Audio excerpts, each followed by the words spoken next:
Good evening and welcome to the Tewksbury Board of Selectmen meeting of November 12, 2024. Before we begin, could we all please rise for the Pledge of Allegiance? I pledge allegiance to the flag of the United States of America, to the republic for which it stands, one nation, under God, indivisible, with liberty and justice for all.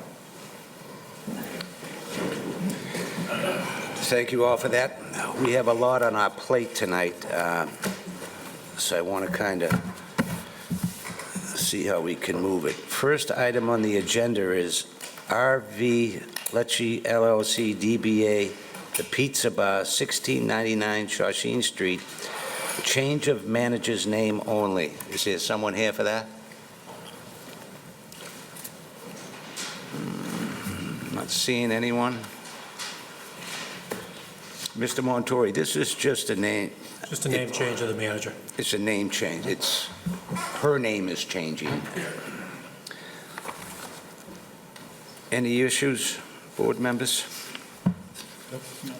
Mr. Chairman, it looks like it's just a simple matter of somebody legally changing their name.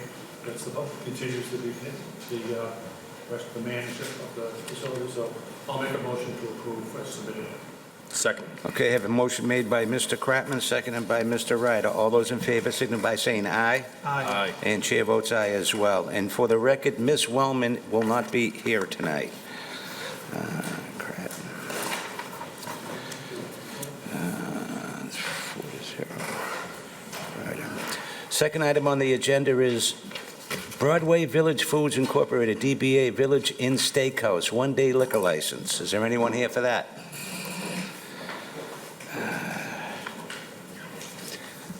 No one's here for that. Okay, board members, any questions? Mr. Montori, do they have to be here for this? I think we can handle it, Mr. Kraft. Okay. Yeah, Mr. Chairman, once again, I'll speak to that. I serve on the Friends of the Elderly. The Friends of the Elderly getting together with the senior center, and they're planning on having a holiday party to raise money for the senior center. And they're going to have a dinner that's going to be brought in from an outdoor vendor, and they're looking to have much in the way they have done in years past. They're looking to have a one-day liquor license so somebody can come in, serve alcohol while they're having their dinner and show. Okay, is this an all-alcohol license, or is this just malt? It's all, I think I think it's a one-day Request of wine and malt. Oh, is that what it was? So it's a beer and wine license. I don't have a problem with it.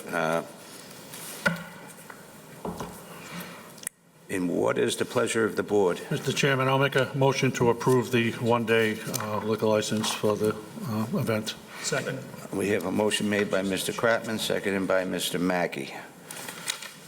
All those in favor, signify by saying aye. Aye. Chair votes aye as well. That's a 4-0 vote.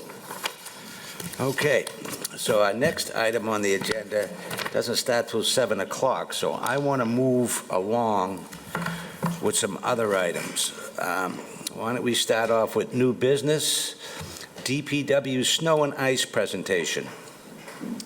If you can introduce yourself for the record.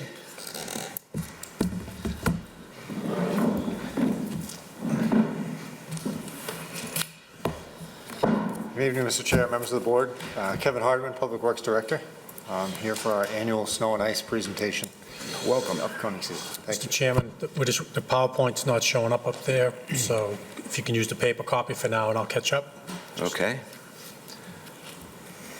All right, Mr. Hardeman, we're going to give you the floor. Thank you. So the purpose of this is to talk about the snow and ice program we have for the upcoming 24-25 season. Obviously, the purpose of snow and ice program is to maintain access along the roadways for emergency services, to provide routine travel and access to and from homes, businesses, and public buildings. We maintain approximately 320 lane miles of roadway in town, 29 acres of parking lots, and 23 miles of sidewalks. We closely monitor the weather conditions on weather forecast services, and this year we have 2 real-time weather sensors one located in the north and one located in the south. And, due to storm variabilities with timing, duration, amount of snowfall, rate of snowfall, and, all that goes along with it, the pavement temperatures, we have to constantly be able to adjust based on what the storms throw our way. So I talked about the weather sensing devices. We installed 2 Frost Solutions weather sensing devices. One is at the intersection of North Street and Andover Street, and the other one's at the intersection of South Street and Salem Road. And what those do is they actually monitor the pavement condition. They tell us what the pavement temperature is, they tell us when it's wet, and they give us photographs every 20 minutes. Right now they're set for every 20 minutes. We can do it more frequently so that we can remotely monitor the conditions and see what the conditions look like in the north versus the south and when we need to, adjust our response times. It's going to save us some time in sending people out and just looking at the roads. We can do it remotely. We can make sure that we're on top of things and we get ahead of storms. So as you can see, this is a snapshot from the portal that we have, the dashboard. It gives us a forecast, but it also monitors the temperatures, like I said, of the roadway, the air temperatures, so we can adjust our snow and ice operations. So the town does have some policies related to snow and ice. There's an overnight parking ban, which is posted on the website by the town clerk. No parking from midnight till 6 a.m. There's fines for violations. We can tow vehicles if they impede our snow and ice operations. So these policies are extremely helpful for us. This is just a list of the policy. And then also obstructions within the roadway are prohibited. Basketball hoops, hockey nets, things like that. People have to make sure that those are moved out of the way in the, I guess what you'd call the winter season. It's November 1st to April 1st. And then, again, there are fines for offenses of those policies. So for our operating, we have 3 major stages. We have the anti-icing, which is the pre-treatment phase. We have the plowing, and then post-storm we have de-icing. And then there are 2 parts of the post-storm, which is sidewalk snow removal, and then snow removal for intersections and corner clearance, things like that, where we go out and make sure the sight lines are adequate. So our anti-icing, we do that prior to the snowfall. It prevents the snow from sticking to the ground initially, and it helps us scrape the pavement down to its surface so that we make sure we're getting all the snow off and we make sure it's not going to ice up on us. We typically get out prior to the storm, depending on the schedule, depending on when the storm's going to hit, and depending on when traffic is going to be on the roads. That varies from storm to storm. Sometimes we get out earlier than other storms. One of the key things with this is we want to get the pre-treatment down on the road and let vehicles run over it, because that pushes it and spreads it along the road. And that helps get the entire surface of the roadway pre-treated. Then obviously when we get a couple to 3 inches of snow on the ground, we get out there with the plows, we drop the steel, and we start pushing snow to the side. This obviously goes until the end of the storm, until all the roads are clear and everything is passable. And then after that, we go back out and we hit the main roads with with salt to prevent de-icing. When the snow hits, we get snow melt and then it gets cold at night. Just making sure that all the roads remain safe after the snow operations. With our sidewalks, like I said, we've got 23 miles of sidewalk out there, and we make sure that we get those cleared. Our goal is to have those cleared within 48 hours after the end of the storm. We've got 3 pieces of equipment to do that with various attachments, whether it's a snowblower attachment, a V-plow, things like that. And we do have potentially the ability this season to utilize staff that we hired at the water treatment plant as operators in training. They've expressed an interest in getting out there and getting in the snow removal equipment for the sidewalks, as well as additional help with plowing. So we have some vehicles that we can put them in. My goal is to get out there sooner than we have in the past with these additional bodies, because in the past, What we've relied on is to get control of the storm and then break guys off who are in plows, put them in sidewalk machines and continue clearing the sidewalks. This will be a different group of people that haven't been out for 12 hours plowing. They've, they're fresh, they're rested, and they can get out there and start clearing snow on the sidewalks. So hopefully that'll improve our operation this year and get those sidewalks cleared sooner than we have in the past. So some of the challenges we have with the sidewalks, obviously, there are guardrails along the roadways. There's obstructions like utility poles, mailboxes. There's signs that have to be along the roadway. Then you got fences where the sidewalk machine is a set width. Doesn't always coincide with ADA compliance for sidewalk clearance, which is, a 36-inch clear space at an obstruction. When you have a 48 to 52-inch piece of equipment, it's not going to fit. It's going to have to go off the edge of the sidewalk onto grass.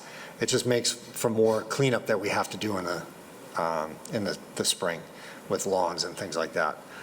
Plus, there's also the possibility that we damage the equipment if there's not enough space for us to get along the sidewalks. So the DPW does assist with snow removal operations at the school. We station pieces of equipment at the Ryan campus. And then we do expect that we'll be hauling snow at some point. There is a snow storage lot up in the back, in which we'd have to load the snow into the dump trucks and bring that up back and dump that to store it for the winter. So the organization within the DPW for snow and ice, the assistant director is the point person for snow and ice operations. He has 2 snow and ice coordinators under him. And then under those 2 staff members, who are the foreman in highway and forestry, we have 5 zones established: the north, the south, the east, the west, and the center. And each of those areas has a route supervisor assigned to it. And within the zone, there are contractors assigned, and there's also town staff assigned for various plow routes. So we've got 28 in-house staff. The Parks Department have 3 staff members that they utilize for snow and ice. And then the school department has staff for the clearing of the schools. We contract out for a lot of services. We've put our contract out every year. We've had some success. Well, we've had success with it, getting contractors in. Obviously, there's fewer and fewer contractors plowing these days. Less pieces of equipment out there to utilize, but we typically get between 40 and 60 pieces of equipment contracted through our annual plow contract. And the equipment ranges anything from a small pickup truck with an 8-foot plow on it. Sometimes we are fortunate enough to have contractors with front-end loaders and pusher boxes and things like that for larger parking lots and areas that we need to cover.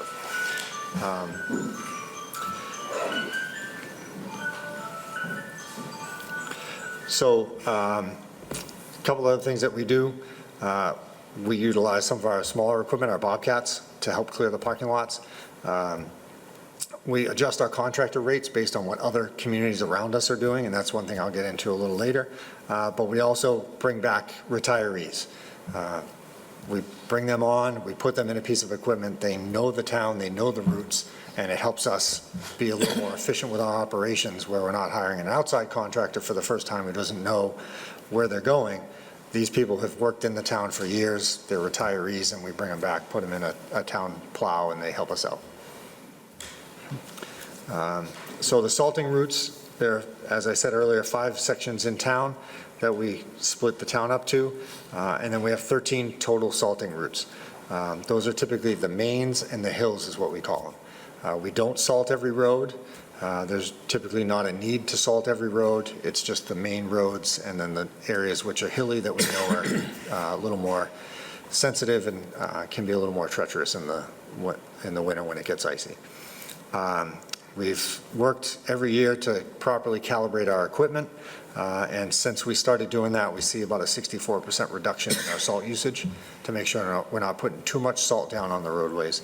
It also coincides with our chloride reduction plan that we've had to do per the EPA stormwater management permit. And the schools and facilities also are going to be calibrated so that we can reduce salt costs even further and make sure that we're not overtaxing the environment with too much salt. So here's a graph that shows the salt cost per ton.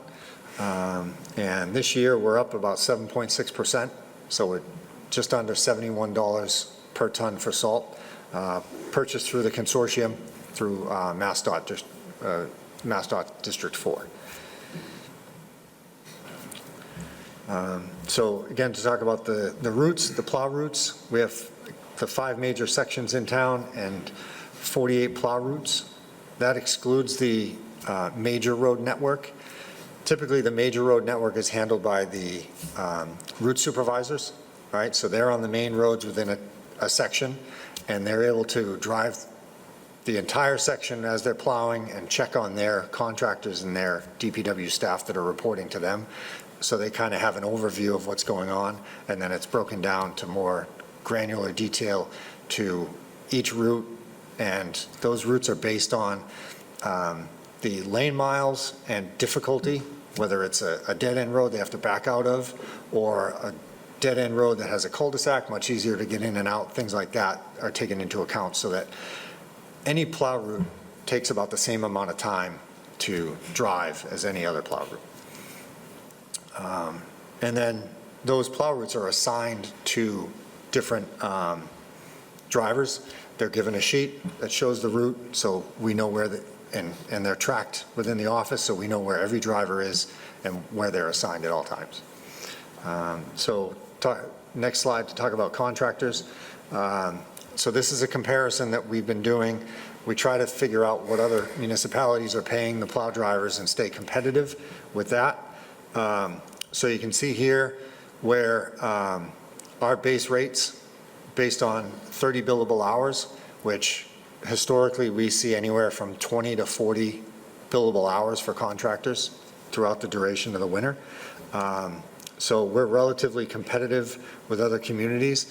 The one thing that I will note is these are base rates, right? This does not take into account the hourly incentives that other municipalities are offering. We've gotten away from the hourly incentive. We used to have hourly incentives for loyalty.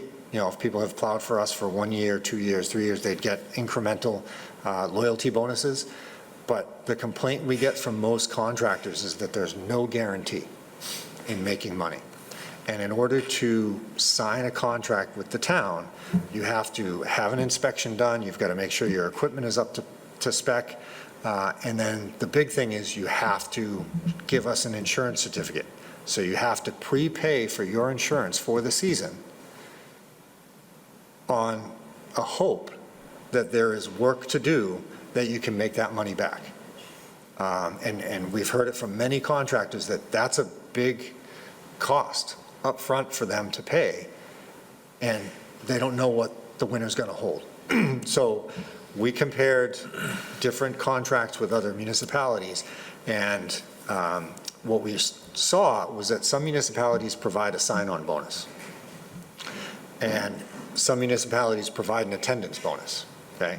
So we've gotten away from our hourly bump for contractors that have signed up year after year, and we're providing that money up front, right? So we have a $350 sign-on bonus that we're providing to the contractors. If they have all their paperwork in by the second week in December, then they get that $350 bonus that subsidizes the cost of their insurance for their equipment. And then the other thing that we're doing is an attendance bonus, right? If they show up and plow for every event that they're called for the season, they get a $400 bonus. And if they miss one event, and things happen, you know, we don't want to penalize anyone if, you know, circumstances sometimes beyond their control, they would get a $300 bonus if they miss one event, right? If they miss more than one event, there is no bonus for them, right? So it incentivizes them not only to get in, sign up early, and then make sure that they show up for all the events to help us out. And that total $750 maximum bonus is in line with what other communities are doing. we're seeing anywhere from $500 to $1,000 for different various bonuses that other communities are offering. So we felt that this was in line with the needs of the contractors from what we were hearing, right, was that the upfront cost was speculative, right? They didn't know if they were going to get any work out of it. They didn't know if they were going to make any money. So we provide that money up front, and then if they show up to everything, they get the other bonus, which likely would cover the remaining cost of their insurance for the season. And then our rates are competitive with other municipalities.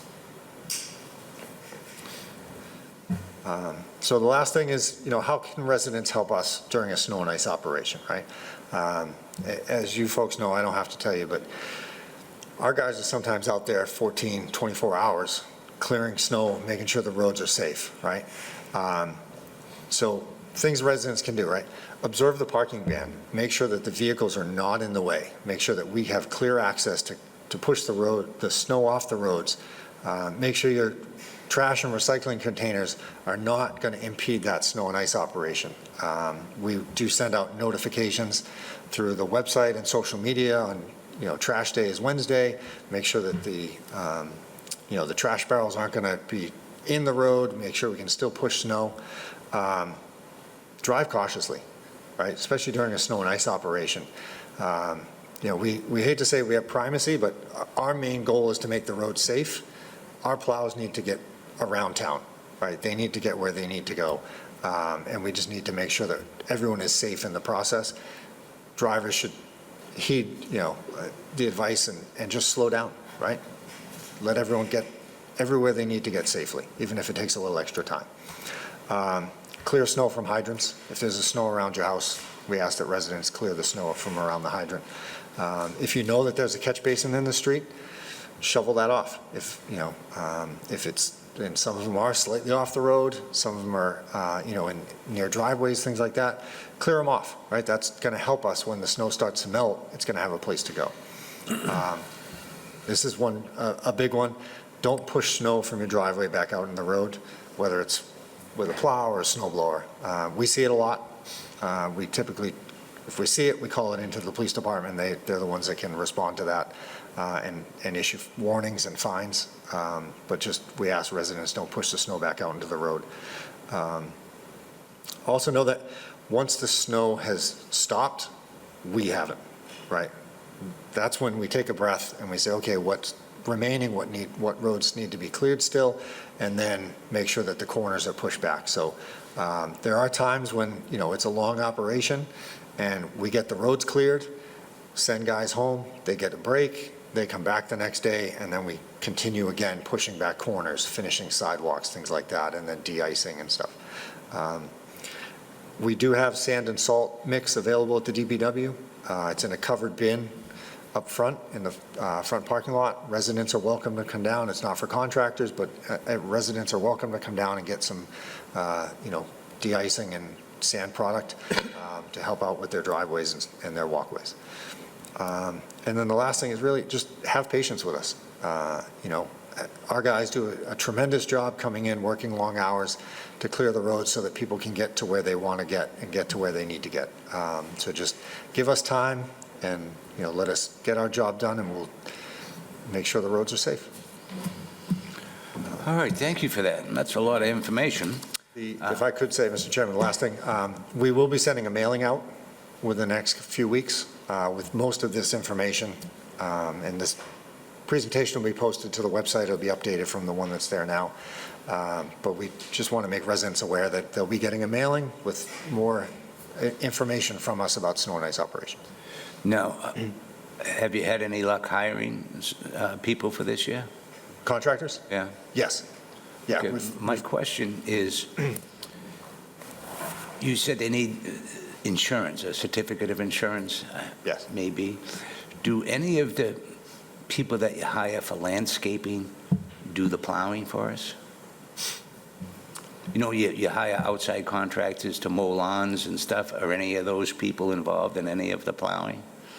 No. What I'm trying to get at is, if you had a landscaper and you had a contract with that landscaper, could we extend that contract into the snow season as well? So our contract for snowplow operations is completely separate from any landscaping contract. And then I think I know what you're getting at is the insurance piece of it. Right. It's totally separate because it's a different operation from, it's considered a different operation based on insurance rates. Okay. So the insurance is specifically for plowing. All right, I will start out with Mr. Kratman. All right. I got a bunch. First thing I noticed, 30 billable hours. I'd love if we're doing 30 billable hours. Is that typical of what we're doing on a yearly basis? I mean, usually a snow and ice season, if you get 100 hours, in the state at least, that's a horrible season for the snow and ice vendors. So, I mean, is that what you've done the last couple of years, or because it's been quiet years, or is it something that has been historic? No, we look back on the historic time that we've put contractors out there, and it is anywhere from 20 to 40 hours, depending on the season. I will say that we have, like I said, we've got, more than 25, I think 28 town staff that go out and plow. Because we're using our own equipment. Okay. Right, we get out there first. Okay. And then when the storm intensifies, or we know it's going to be a longer storm, then we would bring in contractors. Yeah, I mean, that's a double-edged sword where you're trying to get people, because it's great that we're saving money using our own equipment, but if you're a contractor, and if another municipality doesn't have as much, they're going to go work for them, because they're going to get more billable hours. Yeah. But we're using our own, so we got to deal with that. Yeah. And if I could, Mr. Graham, that 30 hours, that was just for a comparison. Yeah, no, I Because get of it. how other communities break Yeah. down their rates. Yeah, no, I just wanted to see like what we do. Also, I saw the cost of salt up there. At the end of the season, do we fill the barn at the end of the snow and ice season? Yes. So that we're using last year's prices? Yes. So do we fill it to the top? And that kind of thing? We We do? are currently full.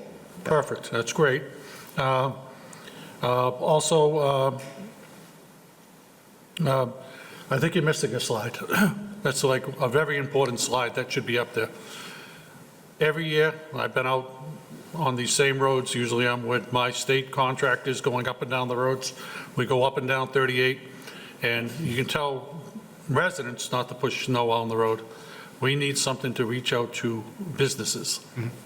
They all hire contractors. You get the roads plowed. I think it would be great if you put something together and worked with Alex and maybe people's of the economic development. I know we have the list of all the business owners, but I think it would be wonderful to send something to them, because I've seen what happens. It's not the business owners themselves, it's the contractors that they hire. They come in, they'll push the snow, and they could care less if they're throwing it right back on the road that you just plowed. So if they're coming off of some of these side roads where you may be going up Shawsheen or whatever it is, I mean, we deal with it on 38, which isn't your problem, but there are a lot of other businesses on the side roads, Woburn Street, whatever it may be, that you may have to deal with. It'd be nice to have a conversation with them to say, we're trying to keep the roads clear. Please talk to your contractor. When you got a permit that was issued to you by the planning board, you have a snow and ice area where you're supposed to pile it. Do not push it out on the roadway. If it does, then we'll have somebody contact you, and try to get that to go away. One of the other things that I noticed that they do is that they cover the sidewalks with it. They'll come in, they pile it up on the sidewalks, and by the time your crews get there the next day, it's a block of ice. And that's just not right. So if we can have the businesses, while they're cleaning their parking lots, if they have a plow driver there, maybe take the edges off so they're not leaving a pile there, so that when you come through with your bobcats to try to clear those sidewalks, that'll be helpful. So I think if we add something like that on there, that'd be helpful for next year. Yeah, And we that's can- great. And a way to maybe, Thank you. if you're drafting something, maybe find something to get to the businesses. Also, the weather sensing devices, that's interesting. I know the state has theirs on we have it right at Woburn Street on 495. We have a whole bunch of them. Does that tell wind direction as well, the sensor? Yes. Yeah? Yep. Because that's the factor. That's, Yeah. snow and ice, if the wind's blowing around, it's a major factor for us because you can plow all the snow. If the wind's gusting, it's blowing it all over the place. Yeah. So if you see there's a lot of wind out there, you may need to get some crews back out there to get the roads cleared off again.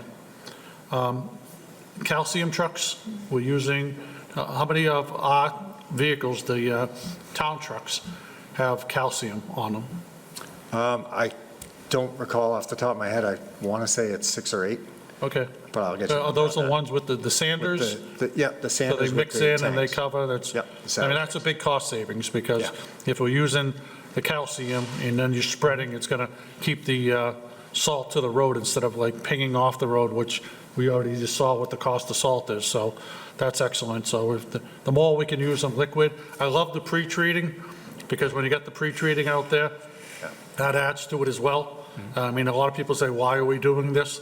It leaves that little cover on there, and then when you do have to plow with salt, that stays a little bit there. It adds the tackiness to it, and it grabs the salt that will stay on the roadway. So I think that's very important that you continue to do that. And then, what else did I have? Oh, sidewalks. Each year, we've been looking at this. I know you show each year, it's 23 miles of sidewalks that we keep adding sidewalks. Is there a way to, I know we bought a couple of pieces of equipment, and I asked that when we were buying them, can we get some attachments to those to, add to plowing additional sidewalks? I know roadways are first, but we've had a couple of seasons where the snow hasn't been horrendous. And then on those downtimes, I think we could do a little bit more, get to some of those other sidewalks. If there isn't another snow for 3 or 4 days, and there are some, we already did the 23 miles, is there a way to extend it to some of the other ones so that we can, a lot of kids are going to school, they're standing on, you know what the roadways are, where the buses are going, but I'd like to see if we could get out, especially along the bus routes, where the kids are waiting, or if there's some place where we know that we have seniors or handicapped people that are trying to get up along those roadways. There's nothing I hate worse than seeing somebody that's in a wheelchair or something driving in the street because there's a mound of snow on the sidewalk. And the sidewalk is there, they just can't access it. So if we could try to put that in and try to make that something that we can add as the year goes on. And, I know you're taking the phone calls, but as long as, we can address that as it goes on as well. Other than that, thank you for putting it together. Thank you. Mr. Mackey? Thank you, Mr. Chairman. Mr. Hardeman, thank you for the presentation. Mr. Crabben covered a majority of the questions, so I'll be brief. My question is about how last year went. I know you implemented some changes with those strip maps and having contractors kind of assigned more tightly on their areas. How did that play out? I know we had a very light winter, but was that an improvement? Did that work? I see we're continuing it this year, so. It was definitely an improvement. What we see when we sign contractors up is we don't necessarily sign up bodies, right? We sign up pieces of equipment. And then, a contractor may have 5 pieces of equipment he's provided us, and he may have a larger staff than that. We're not exactly sure who's going to be in that piece of equipment on any given day. Having those maps and having those routes well-defined made it easier when there are changes in contractor staffing. You just give them a map, and then they can go. So it was a good change. It definitely improved the operation. Perfect. And then the only other one is, I'm interested to see how that new bonus system works out. I know we've had a couple of years, it was a recurring theme of challenges with the contractors because of upfront costs that you mentioned. So I'll be interested to see next year how that plays out. Thank you. Mr. Ryder? Thanks, Mr. Chair. Mr. Hardeman, thank you very much. The other board members asked most of my questions. Very familiar with this. I know it's a daunting task. On the bonus, is it every piece of equipment or per contractor? Do you do it for if a contractor has 5 pieces of equipment, will you give a bonus for 5? Yes. Yep. Okay, so that is, and just a rough what's your time frame, the time it stops snowing till you're cleared? 5 hours, 6 hours? I know it varies, it's a yeah. 16-inch snowstorm, but on average, a 6-inch snowstorm? I would have to say a 6-inch snowstorm, it's probably closer to 12 to get it where we want it to be, Okay. right? To get, and it's making sure that every corner is pushed back and, that we basically, and you know as well as anyone, right? You are done with the first storm when you feel confident you're ready for the next one, Sure. right? You want to make sure everything's pushed back because you don't know when the second one's going to come. And again, when the third or fourth one is going to come, like we ran into in 2015, where it just constantly snowed, so, Sure. yeah. Okay, yeah, just, a rough average, just so residents know that, expect from the time it stops snowing until you probably won't see a plow again, it's a good, Yeah, probably 4 hours okay, from when it stops snowing on a 6-inch storm. But then we'll likely come back the next day for another full day of pushing things back and things like that. okay. Now, that brings up a good point. So, I think one big important message to residents, put snow to the right side of your driveway. Never put to the left side of your driveway, because you're gonna get those phone calls, especially if you're coming back the next day. Residents, you always tell residents, wait to clear your driveway Yeah. until the end of the storm. Put it to the right side, don't put it to the left, because it's gonna end up back in your driveway. Exactly. So, and do you call every contractor for every event? No, so we will call every contractor when we get more than 4 inches of snow. Okay, so Or 4 when we're inches is predicted. the... Yeah, 4 inches is our start time. Okay. Okay, great. Thank you very much. Thank you. Good luck this year. Thanks. All right, thank you for that presentation. I have no more questions other than the original one I started with. So good luck to you. Hopefully it'll be a mild winter. Yeah. I know, not good. Well, this is plastic. So we can move on to the next item, which is the water abatement policy, and you're going to stay here, so just for the record, just reintroduce yourself, a recording secretary. Thank you, Mr. Chair. Kevin Hardeman, Public Works Director. Okay. Mr. Montori, do you want to take the lead on this? So we had met, the board had met a few weeks ago, and we discussed water distribution in general, and part of the discussion was about an abatement policy for, that we would develop and present to the board. And what prompted the abatement policy was the fact that during major water incidents, breaks, residents would have to run their water for a lengthy period of time to get rid of brown water. And the fairness of that, and should there be a policy in place to provide some type of an abatement. So Kevin Hardeman put together the abatement policy that's in front of the board tonight. I think we sent a copy a few weeks back, made some adjustments to it, and if the board's comfortable and wants to move forward in adopting it, we can get it in place. I'm sure there'll be questions and discussion prior to doing that, but the one thing I want to note, this is a good opportunity for us to get the abatement policy in place. We have addressed any abatement requests that came through from residents regarding the last major incident we had in August. So those are all behind us. So this would give us a fresh start for any future issues that come up. And I think based on review of the policy, we've addressed all of the issues, and it gives us a clear approach when dealing with abatements, and it also gives the board clarity when residents ask them about abatements. All right, thank you. Board members, any questions? Mr. Ryder, we'll start with you this time. The only one possibility that we may see a potential issue with is limited to one abatement per property. You know, if we have another issue, a similar issue to what we had in August, you know, how do we address that? You know, again, We hope we don't have another one of those issues, but if we do have one this year and another one in, say, 3 or 4 years down the road, you know, again, that's not the residents' issue. I think that's something that I would like to look at. Obviously, it's on a case-by-case basis, but I think limiting to that one abatement until we get a better handle on some of the larger issues that we have moving forward. So, other than that, I'm all set, Mr. Chair. Mr. Mackey?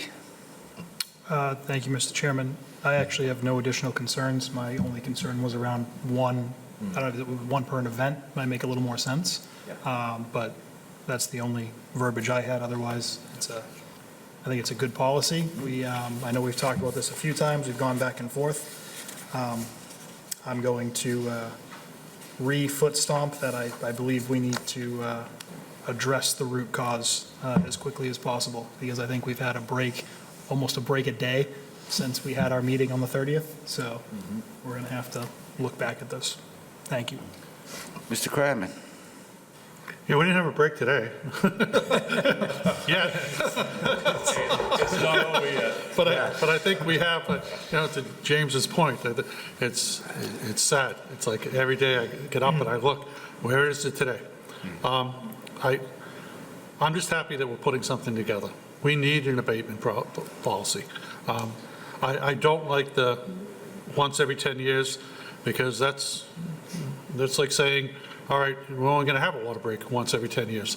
We have once every day. And, and as we're repairing a lot of these water lines, it's putting more pressure on the older part of the infrastructure, which I think is one of the causes of the bigger breaks. If you're repairing some of the small lines and we have pressure that's going to be going through, we are going to have breaks. And it's just nothing much we can do about it until we get it all repaired. I know we've had a lot of discussions about adding additional resources. We've gone from $1 million to $3 million, and we need to go more. But, we have what we have as our budget, and we're trying to do the best we can. But I'd like to change that from that 10 years. I'm not a fan of that, because, like I said, if we have a major water break every couple of years, the residents have no say over that. We're going to penalize them to say, you can only get a rebate every 10 years, even though there may be multiple major breaks. We're hoping they're not, but I don't think that should be something that we should say, we had one back in 2024, so you don't get to get one in 2030. That seems kind of silly. I think we need to change that around. So, like I said, I'll see what the rest of the board members think, but I think that is something that I think needs to be addressed. You all set? I have the same concern about the every 10 years, because the way water breaks go these days, it could happen tomorrow and the same pipe could break the next day. What I'd like to have that address is one abatement per property. Every 10 years is just way too long. I would say per event, but that's me. The other thing I would like to see is where you have the 200% average of usage, some type of example so people understand what the 200% is. So if I used 5,000 gallons, what's 200%? And have it broken down to that finite thing so the residents can understand it. Other than that, I don't have a problem.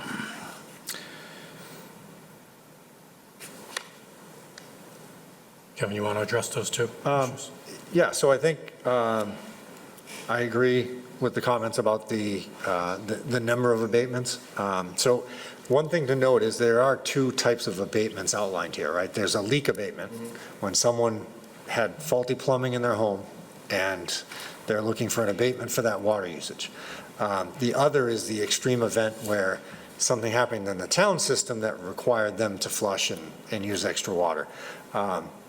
So I would like to amend the language that the extreme event abatements would be for every event eligible. Right. But that there should be a limit on the leak abatements, right? Because it is on the homeowner to maintain the plumbing in their home or on their property so that it doesn't constantly leak. We've had instances where I had an abatement come in and a resident requested an abatement for an irrigation system leak, and it was granted. And then 2 billing cycles later, I saw an abatement, and the address looked familiar, but the name was not. And they had someone else request the abatement for that property. So it was the same issue, and that was something that, under the current practice, we denied because we had granted them a one-time abatement. So I'll do a little more work on this. I agree that the extreme events, an abatement would be granted if it qualifies every time there's an event, right? It's not the resident or customer's issue that requires an abatement. It's because the town system, had an issue. But then as far as the leak abatements go, I'll look at that and reword that. All right, thank you. The leak abatements, leak abatements is on the homeowner. They should know. If they can't hear the water running. Yeah.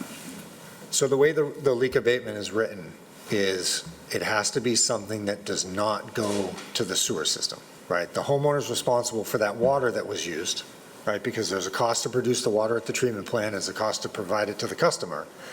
But when a leak occurs that the water does not then discharge to the sewer, there is no cost to treat that. If it's an irrigation system leak out in the backyard, that would be something that would qualify for a leak abatement, right? And often those are what we see because it's unseen. It's underground.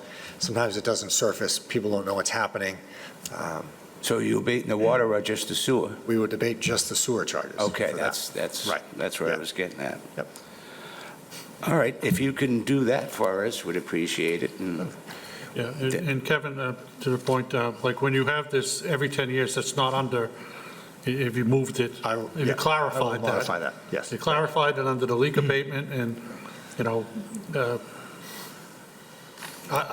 my take on it is, a leak shouldn't happen that often, but if you have a leak that happens, maybe have something like every 5 years or 7 years, something like that, where it makes it a little bit reasonable. Because somebody else, what if somebody has the property sells, somebody takes it, and it comes in and it's like, well, the person before you, I mean, a little bit of clarification, Right. I think would be helpful to like it, you're not entitled to this, or somebody didn't tell us that we have a leaky, thing, and Yeah. who's going to pay attention to the sprinkler systems when you're buying a home, if it has leaks or whatever it may be, and then you get a high rate, whatever it is. So it's not something that gets inspected when you're buying a home.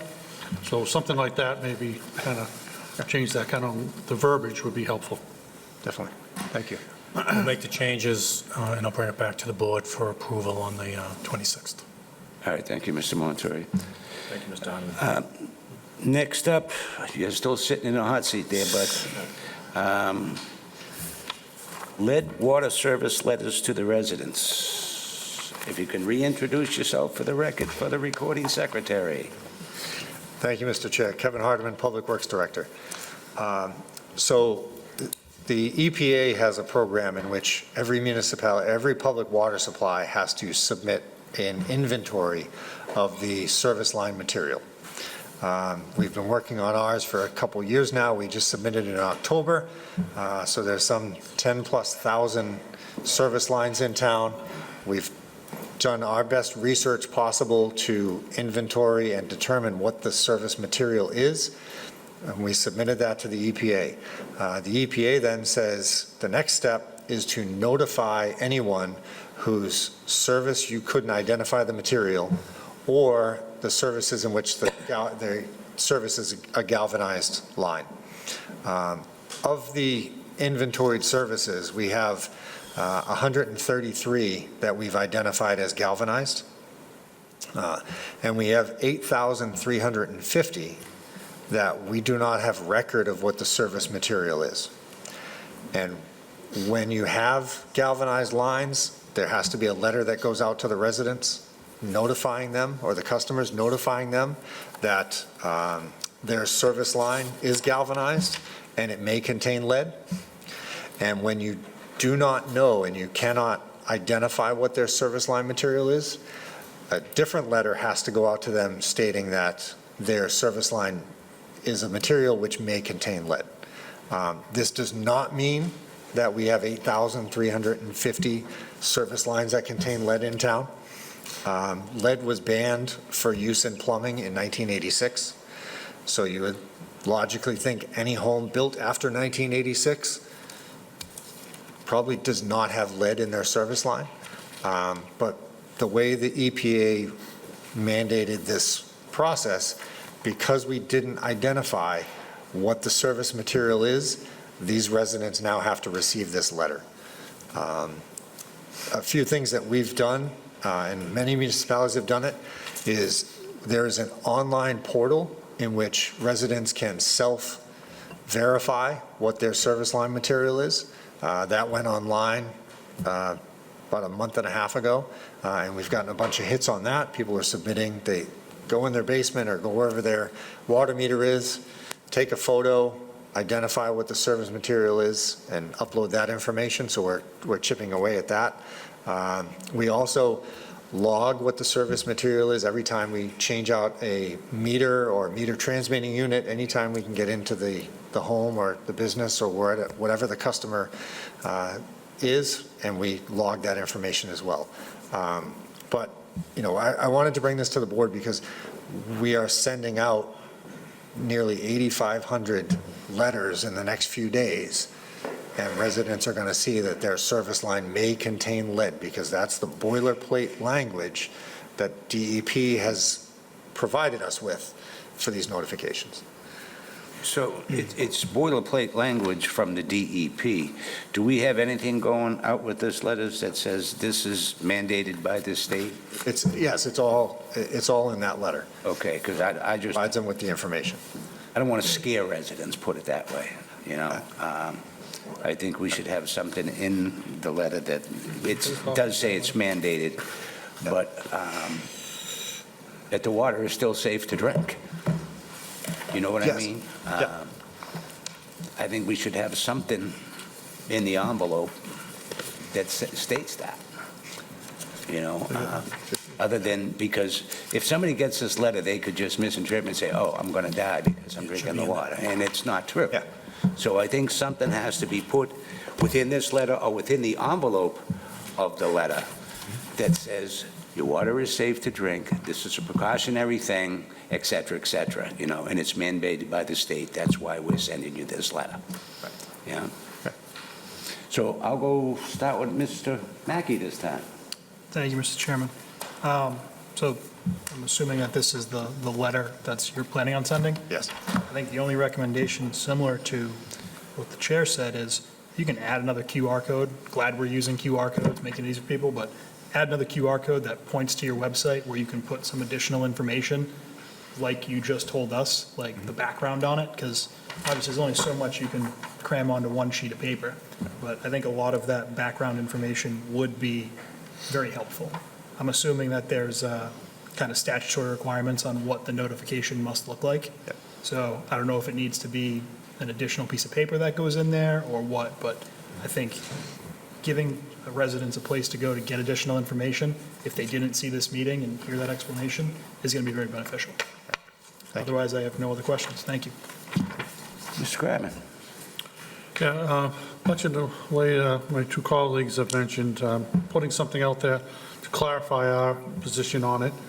I did see something, feds, that they were talking about, that this came out, and the government was doing something about putting, there was like some news break or whatever it was, that the feds were talking about the lead piping and all the other type of things, but there wasn't any topic about resources to do so. So they were putting a mandate that it must be replaced by a certain time, but no funding source. So we haven't seen anything that's come into the town or anything that's come from, you know, the feds or the state saying there's any resources to help with this? So there are a few things, right? The first is that they require us to provide the inventory. Then they tell us we need to send out notifications. but there's no other information on what the next timeline is, right? They have put out there that they have a 10-year agenda on getting lead out of the system, right? But there's no stepping stones, you have to identify lead services within the first 2 years and then target X after for the next 2 years. There hasn't been that guidance. There are SRF loans, the state revolving fund loans, to address lead in drinking water. But again, within our inventory, we have not identified lead in our drinking water system. So to go after an SRF loan for something that we haven't identified, again, there are no resources for us to do this planning piece and this investigation. But if you do identify lead, then there is funding, and that's really the only funding that I've been made aware of. I just know we got a lot of water lines to be replaced, and if there's something that they're mandating that we do it, and we could reach out to our congressional delegation to say, ask if there's any additional, we're looking for resources to replace water lines in this community. So if there's something that they're putting out there mandating, then we should be reaching out saying, yes, we know we have old pipe, we have things that need to be replaced, and get that inventory together and maybe draft something to get to, Congressman and Moulton's office or whatever it is, to say, is there any funding or anything that can help with this? There's nothing more frustrating than we, put sewer throughout our own town and the residents are paying for it, and then we see line items going through the state government that they're funding they're not replacing water lines, but they're replacing sewer lines. And so they're giving funding for that, but we paid for our own, and other communities are getting that funding. So if there's something, I want to make sure we're on top of it and we can get that. But like I said, I would like to see a little blurb up the top. Somebody's going to read this, they're going to look at the headline. I know many, many people that just read something, they read the top of it, and they're going to go through the thing. Your home lines may contain lead, and then when your phone calls are going to come in. Yeah. So just to have the clarification of, we haven't found lead in our drinking water, but that should be right up there in the header, as far as I'm concerned. That, we've tested, we've done this, that should be something that, so when people are looking for it, it should be right up front. Right. So, all right, thank you. Thank you. Mr. Ryder. Thank you, Mr. Chair. Mr. Hardeman, well aware of this as well. You are, I would say one thing to caution residents is every city and town in the state is dealing with this. The residents own from the curb to their property. So there is a big push by DEP to replace, if it is lead. The municipality is only responsible from the main to the curb stop. A resident will be responsible from the curb stop to the house. So that's important to, also, you'll get 1,000 calls of up to 8,000, what do I do? Yeah. The state has looked to communities to provide potential funding, but there's a legal battle there of how do we go on private property, how the town goes on private property, that's price per foot. So there's a lot that's coming from this. I don't think anyone, when they put this mandate into effect, they didn't really do their research to understand that cities and towns don't own the service. They own a certain portion of the service. So just want to caution residents that, if residents have concerns, you can reach out to the town, but I also recommend reaching out to your delegation because they're the ones that are going to be able to find the funding for the homeowners. Yeah. And you could be, anywhere from a couple $1,000s, depending upon how far your house is from the street, upwards of $10,000 if you in fact have a lead service. Right. So the residents will be looking to the town for guidance on that. But unfortunately, we all know the cost of, doing the work. It would be probably double the cost if we had to do the work and then back charge a resident because of the rate structure. Rates, yeah. So There'll be more information coming out about this, but, you know, the more information you can get on the website, the best it will be for the residents, so, thank you. Thanks. Okay, I have no more questions, so you're off the hook now. You're getting out of here early. So can you get us a draft of what the letter, that non-frightening letter or whatever we just discussed? Yep. And then we can look at it and approve it. Maybe a link to the CCR, Yeah. highlight that section. We already send out the card, Yeah. the CCR, but if you can do that same QR code, Okay. it'll help. Mr. Chairman, I think Kevin, correct me if I'm wrong, the letters need to go out by the end of this week.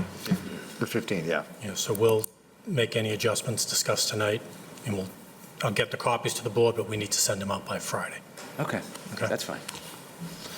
All right, thank you.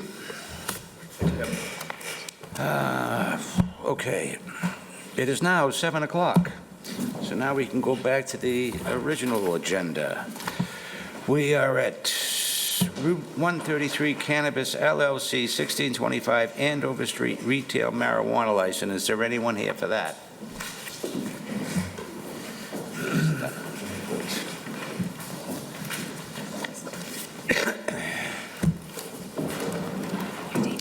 If you could introduce yourself for the record, for the recording secretary.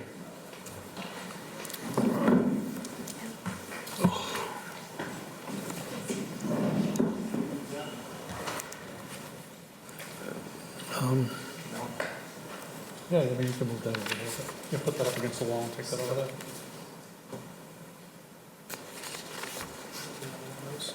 What's that?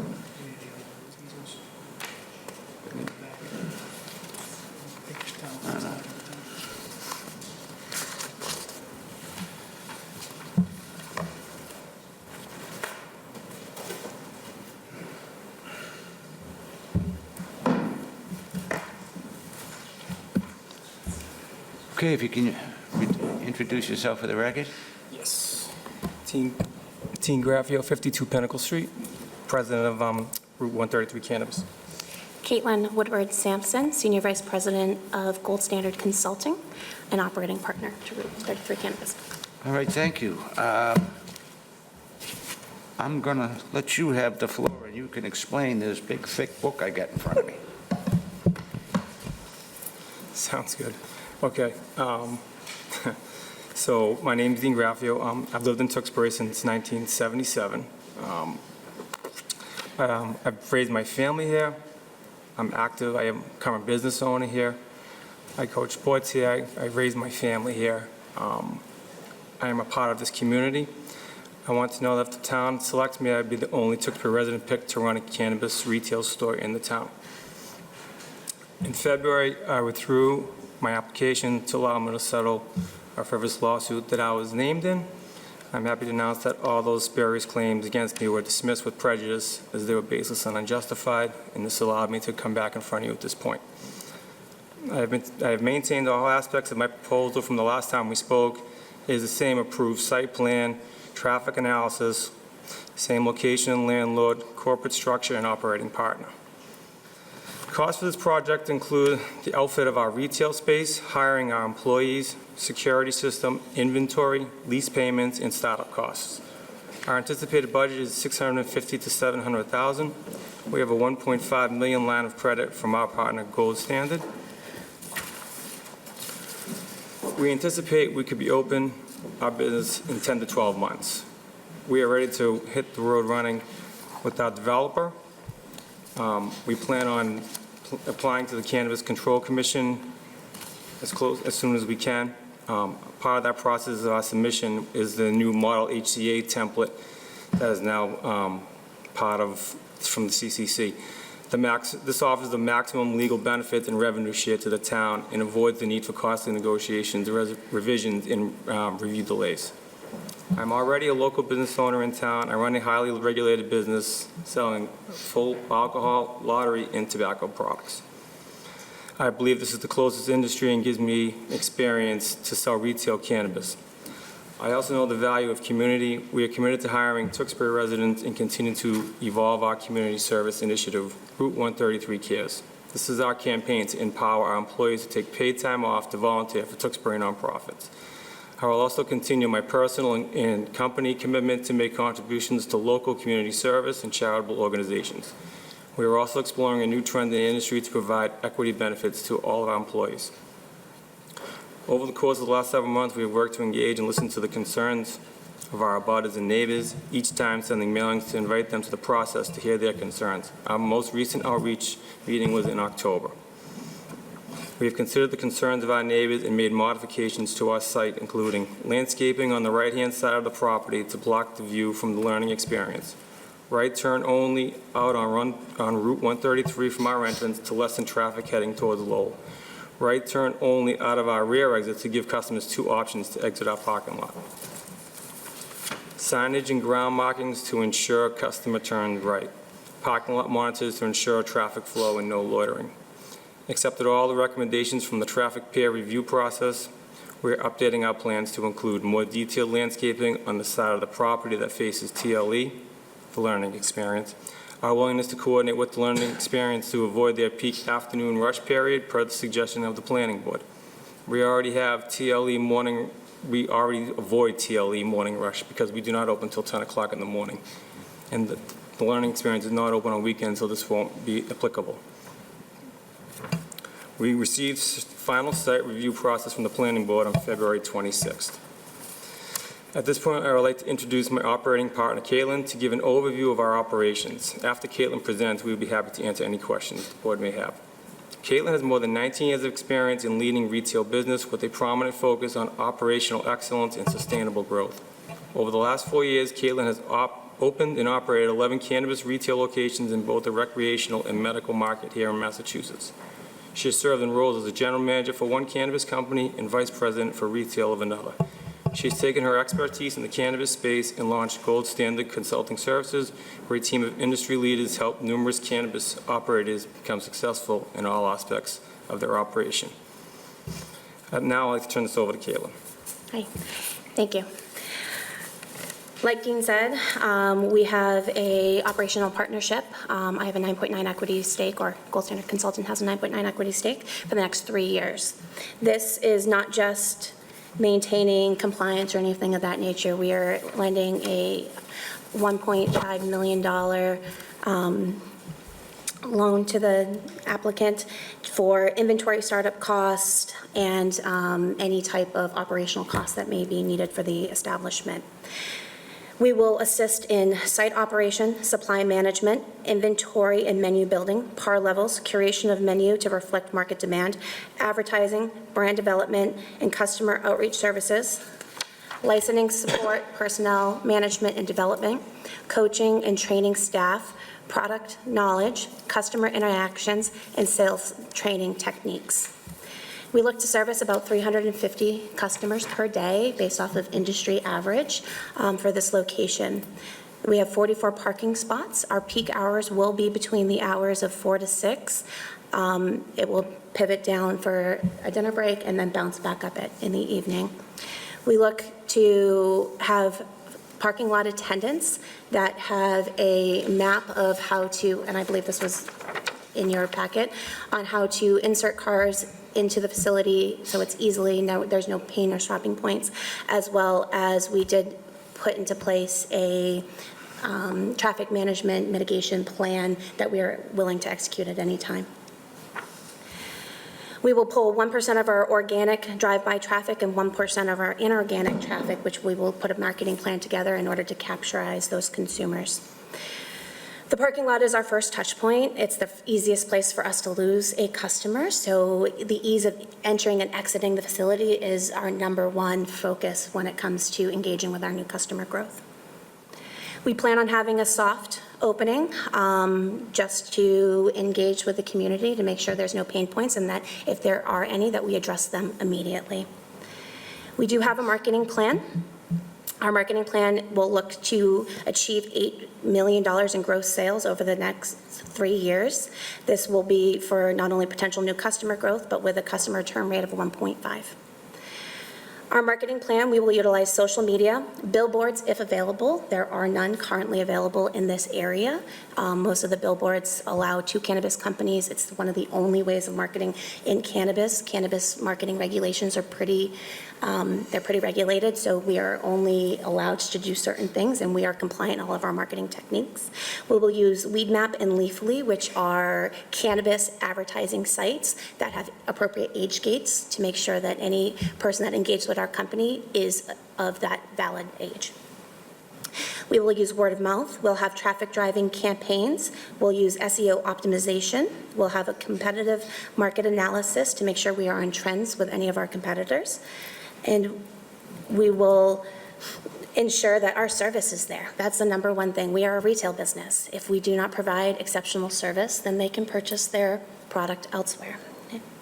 We want to be a good neighbor. If traffic is better than we have expected, we want to work with the town. We want to work with the neighbors. We want to prevent any of those pain points. It's really important to us. We could limit BOPUS, buy online pickup stores during peak hours to limit that traffic spread and spread them other places. We can have an express pickup in and out of the facility to make sure there's no bog down points. We have a no loitering policy so that no one's just hanging out in the parking lot. They're coming in, they're purchasing, and then they're exiting. Our security is 100% compliant within the regulations. All security will be run in-house. They will all be individually trained in order to monitor the facility, make sure that the parking attendants are walking around. Everyone will have two-way radios so we can speak to each other in real time and address any concerns immediately. No one can see inside of our facility. We have a age gate, which is part of the regulation, that everybody's age is verified before they're even able to enter into the store. So we use an M280 ID check to ensure that the validity of their ID is correct. There will be cameras covering every inch of the facility, where we can monitor not only full interior, but also full exterior.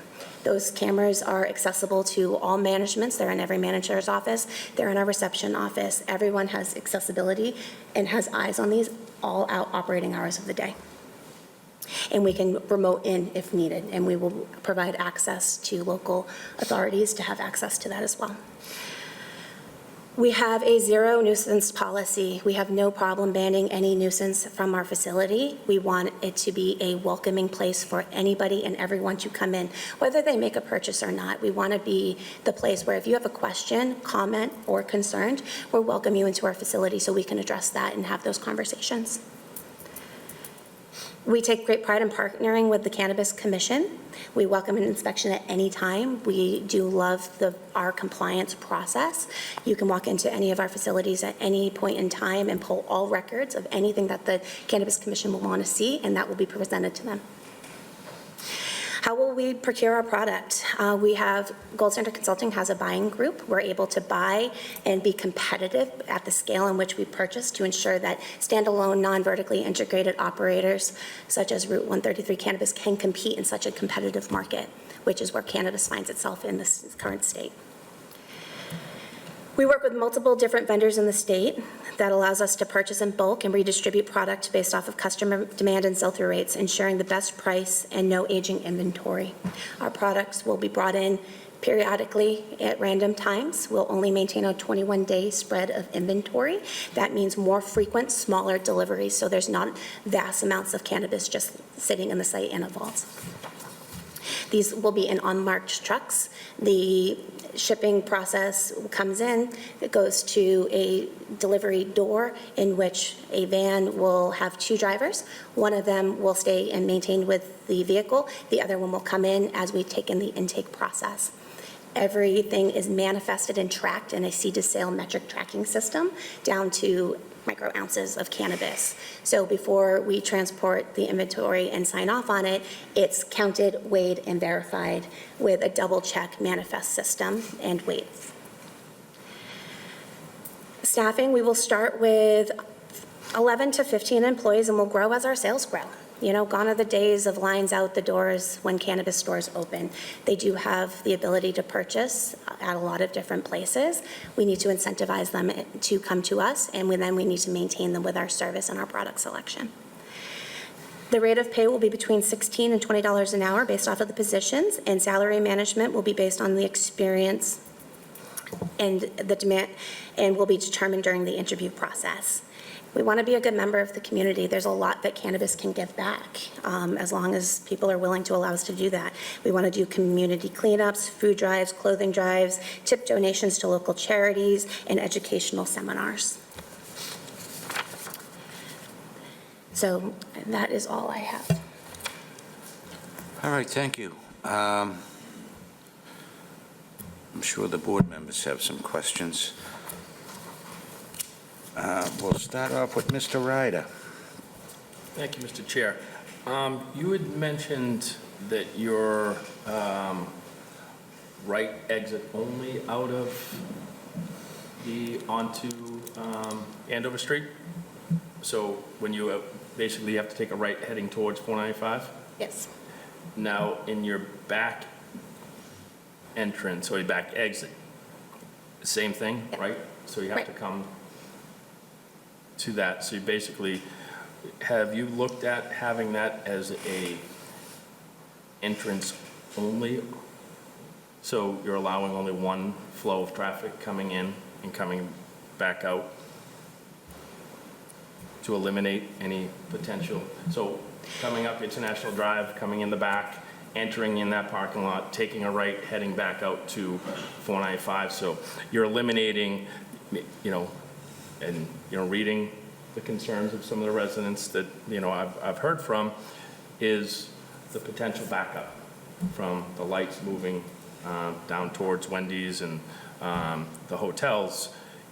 By doing that, you'd eliminate flow of traffic, putting back into that same circular motion. Is that something you looked at, that you could? During the use that planning for board process, I think the recommendation from the peer review was that we put the strips to prevent people from wanting to go that way, to just help with the flow. That was never brought up during the planning board Yeah, conversation. on the back exit, Eric, I don't believe that was brought up, but I mean, if Yeah. that's Well, I'm just something looking that at, helps there is mitigate, a then concern of absolutely. traffic on that stretch. International? Yeah, well, I should say the stretch in front of the parcel, Andover Street, 133. So if you eliminated putting vehicular traffic back into that grid by sending it only one way in, coming in from International Drive, and then exiting out, right turn only, basically back towards the highway. So you're eliminating potential 133 traffic. So you're coming in off the highway, or you're coming North Street, that you come down International Drive, you come through the travel lane into the back of the parcel, you enter in the back, you purchase your product, and then you come out of the driveway, you take a right and head out of town, heading back to the highway. I think you're I don't know, I don't see the queuing, what you have for traffic in front of, from that light cycle, but it'd be interesting to see how many cars are queued back. I mean, we're definitely willing to have the conversation. Some of the commitments we made with the planning board is that we can go back and have traffic mitigation. If there are any issues, we'd be willing to work with the town on all aspects. Because I think that's, if you listen and look at some of the residents' concern, what they're doing is traffic's coming up. If it hits a bottleneck, they take a right into Polly's Place, or they take a left into Aroma Joe's. I think by eliminating that, as part of your marketing material, or as part of the soft opening, you use that flow of traffic. International Drive, come in the back side of it, and then, but if you look at your peak hours, your bank's peak hours are closed at that point. You have about an hour. Yep. And then, so you're coming in the backside, you're not interfering with traffic that's coming into the Learning Center. So you're avoiding that side parking lot from the Learning Center. And then you're exiting out of the parcel and turning right turn only, heading back towards 495. So I think that's something you should look at for a flow of traffic. Okay. That would eliminate the potential, or additional vehicles that are potential of pulling into, whether it be Daring Drive to turn around, or into the condo association across the street. Also I think from a security standpoint, if you could touch on, I think, in my day job, I have, I'm a director of public works in a town that has multiple facilities, and early on, we went through the permitting process of this.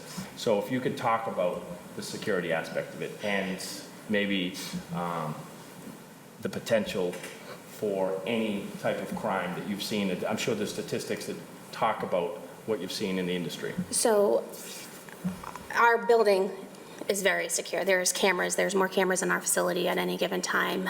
Every window has breakaway notifications to the police department. Every door has, you can't get in. If one door is open, you can't open this door unless that door is fully closed. So they are true manholes or main gates, I think is what they, I'm not sure what they actually call them. Police will get notified. We have panic buttons at every single one of our, in front of our employees at any given time. They have buttons that can notify the police for whatever reason, silent alarms that can be notified if there are any panic, any reasons to do so. I've never had an establishment that's had to utilize these. Okay. Okay, and then I would say lastly, if you could go over, what, when you talked about the,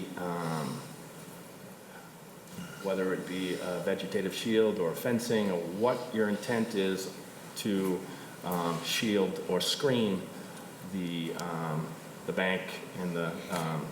That's not quite on the rendering, is it? No, it's not on there. So there is a vegetation field as well as a fence that we're planning to put up to prevent, direct line of sight. There are no windows. You cannot see inside the facility. Any product that we bring into the facility is in a opaque, child-resistant container. You can't see what's inside of it, and that's put into another container, so you can't even see messaging that's on the exterior of that, and it's in a bag. So there will be no cannabis images or any of those types of things that part of the regulations of the CCC. Okay. And then you also talked about 350 customers per day. Could you break that down to your peak versus, from 4 to, where you talked about peak being 4 to 6? Yeah, what's that window? That's going to be about, based off of the traffic analysis, I want to there's a difference in opinions with that. So I'm going to recite exactly what the traffic, it was about 46 customers during our peak time per hour, yeah. Okay. Again, I want to, as I was a former planning board member, and I approved a project here for a pizza place and restaurant and bar, and when we looked at those numbers back then, we were significantly higher for vehicular traffic onto that roadway. So,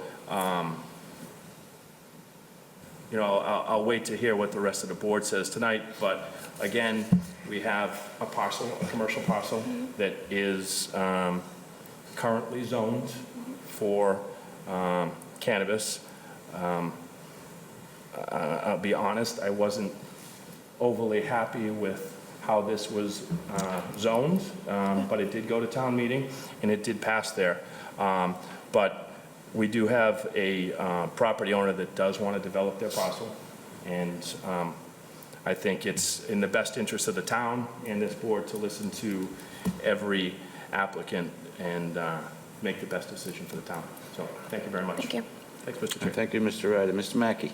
Mr. Chairman, do we want to address the public hearing piece first? No, after. Okay. In that case, welcome back. I unfortunately had a little bit of deja vu there going through that, very similar to what we heard last time. I will say my stance hasn't changed very much, and honestly, I'm a little disheartened that there was so much time and the questions that were asked last time weren't addressed in this new application. There were a number of questions that came out about ownership. I know that there was 9.9, I believe, Caitlin, that was going to you, was how it was understood before. Now it sounds like it's going to gold standard. Yeah, I misspoke at that last meeting, and I apologize for that. Not a problem. That's why, again, Yeah. it's the application is very clear in what it Yeah. asks for, and getting that information would be very helpful. Additionally, it sounded like you were, I believe you said you're the senior vice president, so you are not Gold Standard, you were not the founder, this is not your company? I operate the company. Okay. That's what I do. I don't have any singular ownership of Gold Standard Consulting. Okay, do you have ownership of Gold Standard Consulting? No, I do not. Okay.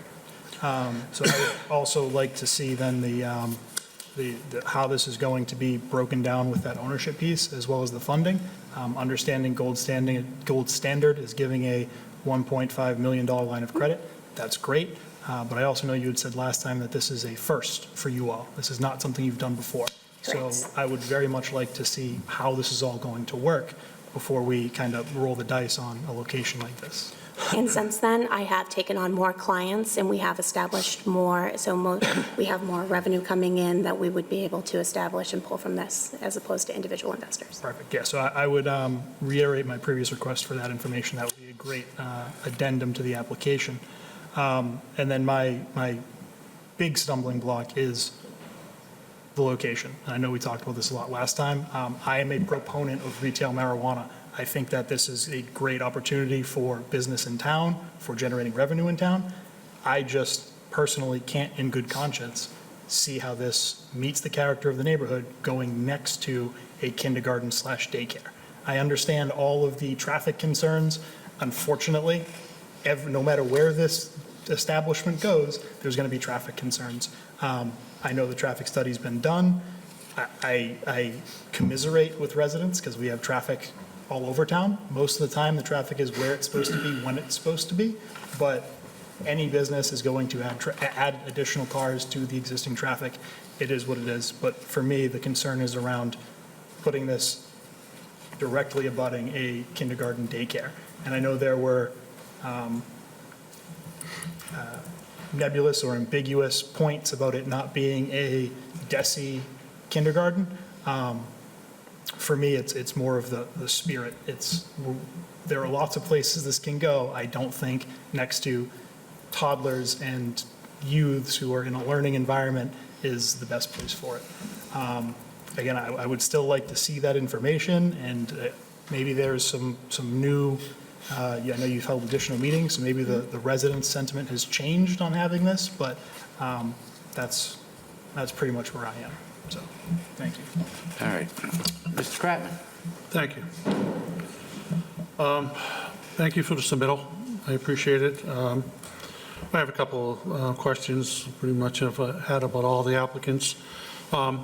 Security, I know you talked about having, the times and all the different things that go on with these things, but you're going to have cameras around the location, and I know these places are built similar or better than banks. So are you going to have a camera system that's going to be securing the location? Can you talk a little bit about that? And will that information be shared, if this is permitted, with our police department? Yes. The average dispensary has anywhere from 76 to 150 cameras, depending on the angles in which the cameras are set up. Part of the inspection process is that you walk through the facility, the inspectors walk through the facility, one inspector walks through, and they identify to ensure that there are no blind spots throughout the entire facility, interior and exterior. We love to give camera access to local authorities. They could see something on the street that maybe we have an angle to. We've given access to the majority of our partners that we've worked with. I think sharing information is imperative to their operations. Thank you. My number one concern all along has been the security of this facility and the traffic. So could you discuss a little bit, I don't need to get all the details, but how somebody comes in, they're going to go through like a secure door. Can you give a little bit of example Sure. of how somebody would come there? I know I've toured a couple of these locations. Some of them have you order online, you come, you check in, you go through, and you're in and out in 5 minutes. Yep. Can you discuss a little bit about the operations of how these things work? Absolutely. So the average transaction time is about 4 minutes from start to finish. A guest will come into the facility. They will be able to enter in through the front door. There will be an associate waiting for them to validate their identification and their ID. That will get scanned in our M280 Seeker. Once that's validated, that individual may enter the facility. If they have a second guest with them, that second guest cannot enter or go through the facility until there's no piggybacking, I should say. So it's not like they can just go right in after that first guest is verified, that door shuts, and then the next person gets checked in during that process. Once they're in the facility, it depends on how they did make their purchase. We can have an express pickup, which allows them to go in and pick up a BOPUS, buy online, pick up in store order, which they come in, we validate their identity again, because every time you go in front of a new person, you want to ensure that the person that you're speaking with is a valid age. That's just part of the regulations. Then we go through their order, we check it out, and they're on their way. Then we have more of a consulting process where a customer can come into the facility and may have a little more questions, may want to know the difference between our products, give them more of a consulting service. That could take anywhere from 4 to 15 minutes. We want to make sure that they leave with the knowledge base and the right products that they're looking for within the facility. And that does vary in times depending on the person standing in front of us and what they're looking to achieve. Okay. What about, another concern I've had is, we've had, even though they're banks, we've had banks robbed in the community, and you would think that people wouldn't go there because we have cameras and they're secure, but it's happened. What kind of security would you have for a lot of these places are cash operations?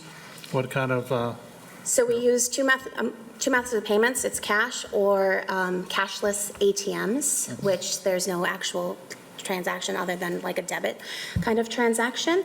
All of our money is moved in and out of the facility through Armored Car Services. That is part of the regulation. They all get dropped in a drop safe that you can't access until the Armored Car Service comes in, and then we open it up and provide them transport for our money. and a safe in the building? And what kind of security do you The have? safe is located in the vault. It's in a vault. So Yeah, you have a so- vault in the location? Yep. Is it a, I'd like to hear a little bit, somebody Sure. mentioned a vault before, and it's like, and then when they discussed the vault, didn't sound much of a vault to me. Yeah, So I'd like to so hear what, Our vault is the most secure part of our establishment.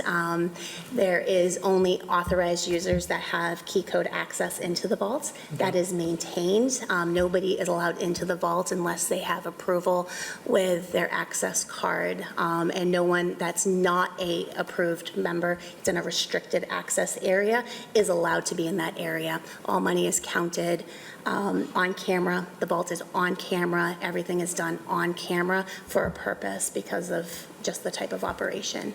And we put these vaults in where we normally put our product to make sure that it's in the most secure area, thank you very much. of course. Then traffic. I mean, I know this went through the planning board, but we're the ones who are issuing the licenses for this, so I want to have a say. I'm concerned with traffic, and I'm concerned with traffic with all businesses that come through here. Granted, it's a commercial property, and, I'm kind of torn. I'd get the thing with the daycare. I don't like that there's a daycare next to it, but if this was opened and somebody decided to build a daycare next to you, we wouldn't stop the daycare from opening. There's no something on a daycare. So if we open a place it's a location that's going on, Shawsheen is a place that's going down in a big plaza. If somebody decided to go and rent the place next door and put a daycare, there wouldn't be any regulation to stop that. And we need daycares. I don't see how this would hamper that. There's no use on premises, and there's no, you're not getting the smoke or anything else that's coming out of there. So, I'm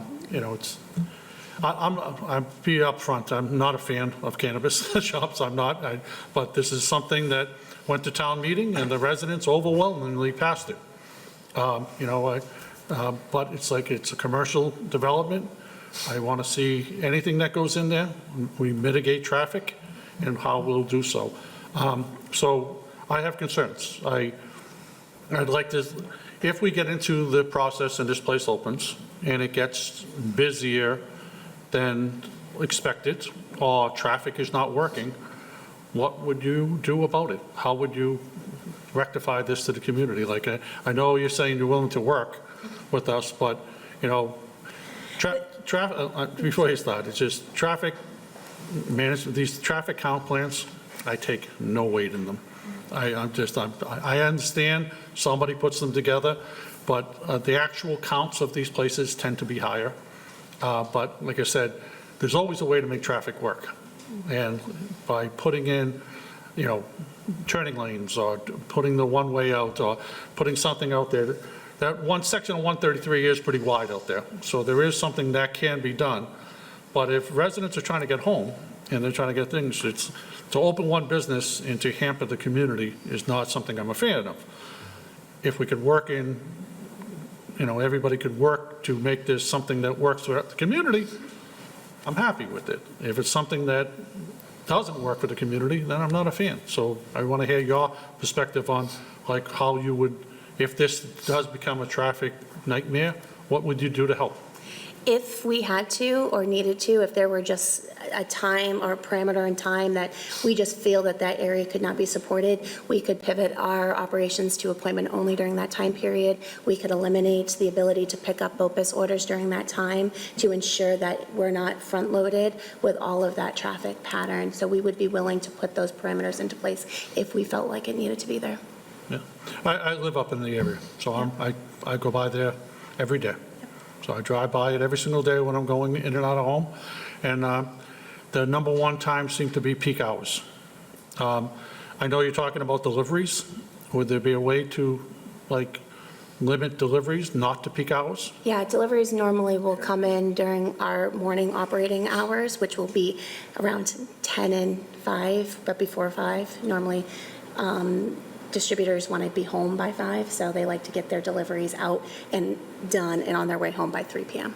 It's the traffic, it's, I mean, anybody that lives in the area knows when the kids are going to school, traffic gets kind of crazy around 7:30, 8 o'clock, people going through there. And then 3:30, around 3:30, it's not as bad as 38, but it could be busy for like an hour or two, where it really gets congested up there. But, like I said, that roadway hasn't been restriped or done any work to in quite a while because there wasn't a need to. You know, we've opened up a couple of businesses up there. Roma Joe's opened up there. There was a lot of concerns with that. That seems to be working because they did a little bit of mitigation. I would have liked to see a little bit better with that. But, like I said, we have a say on this and how we can mitigate traffic out there. You know, if need be, if, you know, line striping, median strips, you know, even put in a decel on, like, coming out of that property, you know, in the future, if that was needed, you know, to do some sort of work, that'd be something that I'd be interested in hearing. It just, I want to make sure that if this is granted or something goes through and it becomes a problem, that you're coming back to us and saying, we're going to be a willing partner to make whatever it takes to work it. One of the things that we did with a couple of the other businesses, they asked for additional hours. I was a fan of that. And the reason I was is because if you don't want everybody rushing there during peak hours. You know, it's like it's, you know, it's when people are going, if people are going there 10, 11 o'clock in the afternoon, you're not going to get a ton of traffic there. It's just, you could drive up there, you can go in and out. 9 o'clock in the morning, 7 o'clock in the morning, people are trying to get to work, people are trying to get to schools, it's crazy. 3 o'clock till 5 o'clock, it's busy. It's just people are coming home, they want to get, if they worked all day, they want to be able to get to their homes, especially the people that live right in that general facility, you know, that reads that area. So, you know, like I said, I know Planning Board has a lot of say in this. I know Mr. Ryder mentioned the drive-through, I mean, the other entrance. You know, those are something that may need adjustments. And so would you be willing to come back after like a 3-month period of opening to, you know, discuss if there are things and meet with boards and things like that? Oh, absolutely. You know, we would be willing to work with our partners, ensure that if there's a window of preferred delivery times, that we let them know what that is, and we keep them to those parameters as part of our commitment to the town. Okay. That's all I have, Mr. Chairman. Thank you, Mr. Kratman. I just have a couple of questions. I want to go back to the ownership end. Yep. So you're getting 9.9% or Gold? Gold Standard. Now, who owns Golden Standard? Gold Standard is owned by private investors. I am the operator of Gold Standard. I'm the front of Gold Standard. They allow me to go out and put a business development plan on where we think we should invest our time and services throughout the industry. This is a very specific partnership that there's not a lot of new opportunities when it comes to business development in cannabis, right? So we have operating partners throughout the state. We've worked on all of those. We want to teach operators such as Dean how to become successful, compliant operators with a rule book and toolbox in order to be successful in this very unstable industry. So you have no vested interest in Gold Standard other than being an employee? Is that Yes. correct? Okay. My next question is going to be, in the operation, who's going to be there all the time? Both of us. But yeah, both of us. He's going to be the day-to-day operator. I will be there on the facility probably on average 3 to 4 days a week. Okay.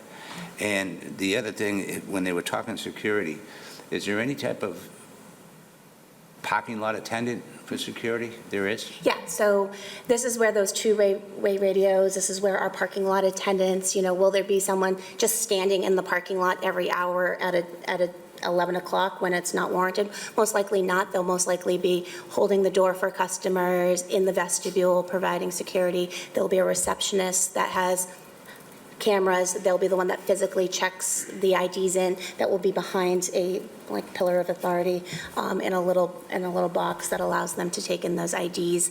And then we'll have management and security just monitoring the entire lot. Okay. I think you've answered my questions, and I tend to look at it. I know it's zoned for that particular item, and it's commercial. I mean, these are tough times these days when it comes to who's right and who's wrong. Somebody's going to leave here happy, somebody's going to leave here not so happy. And we're probably not going to make a decision tonight.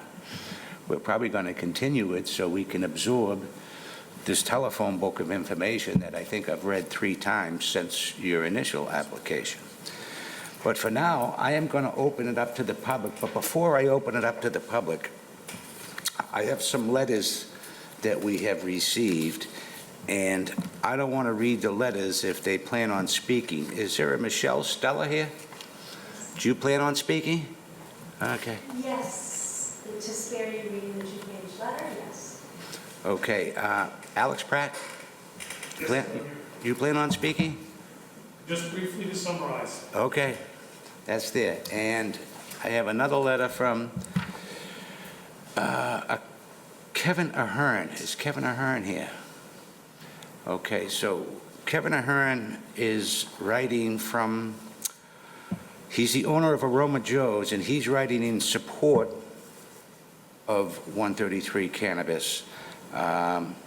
He says, Mr. Daly, well, I can read the whole letter. My name is Kevin Ahern, owner of Aroma Joe's, located at 1583 Andover Street. On behalf of Dean Graffio and 132 Cannabis, I am writing in support of the proposed cannabis business to be located at 1625 Andover Street. I understand this type of business is legal. Some residents have some possible concerns. Without stating my personal opinion on the matter, from what I can tell, the cannabis market has proven to be safe, controlled, and a professional one. I did share other concerns I had about traffic. However, after attending the planning board meeting, I am confident those traffic issues have been addressed and the town has the provisions in place to monitor the situation going forward. David Daly of the Daly Group, first-class developers, and they wouldn't allow a new business to adversely affect successful businesses that have been cultivated on the other 3 adjoining parcels that they developed. I am also confident the building facade will be tasteful and professionally built. Presently, the proposed undeveloped parcel is an eyesore to our neighborhood, A well-developed project would be a welcome addition to the community. As far as Mr. Daly and the Daly Group are concerned in this proposal, I am confident that the town will receive an impressive product that will offer consistent tax-paying businesses and would not harm our close-knit community, and finally close this commercial development. Okay, so that's there. So I am going to open it up to the public, so before I do, I'm going to give 3 minutes, and I'll time it. And try to limit your comments as not being repetitive. The other thing is, if you have questions, please refer them to the chair, and then I will forward it to you.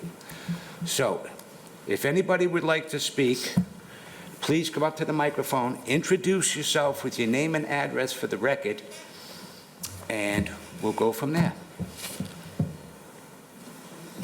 Any takers?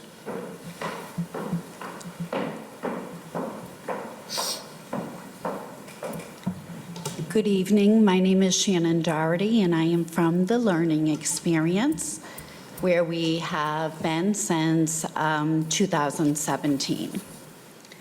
So my concerns remain the same as always. It's about the health, safety, and well-being of the children.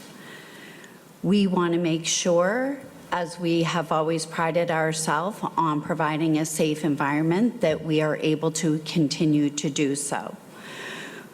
There are many possibilities that could happen, many beyond just traffic, even foot traffic alone of coming through our parking lots. There are already situations that we deal with that.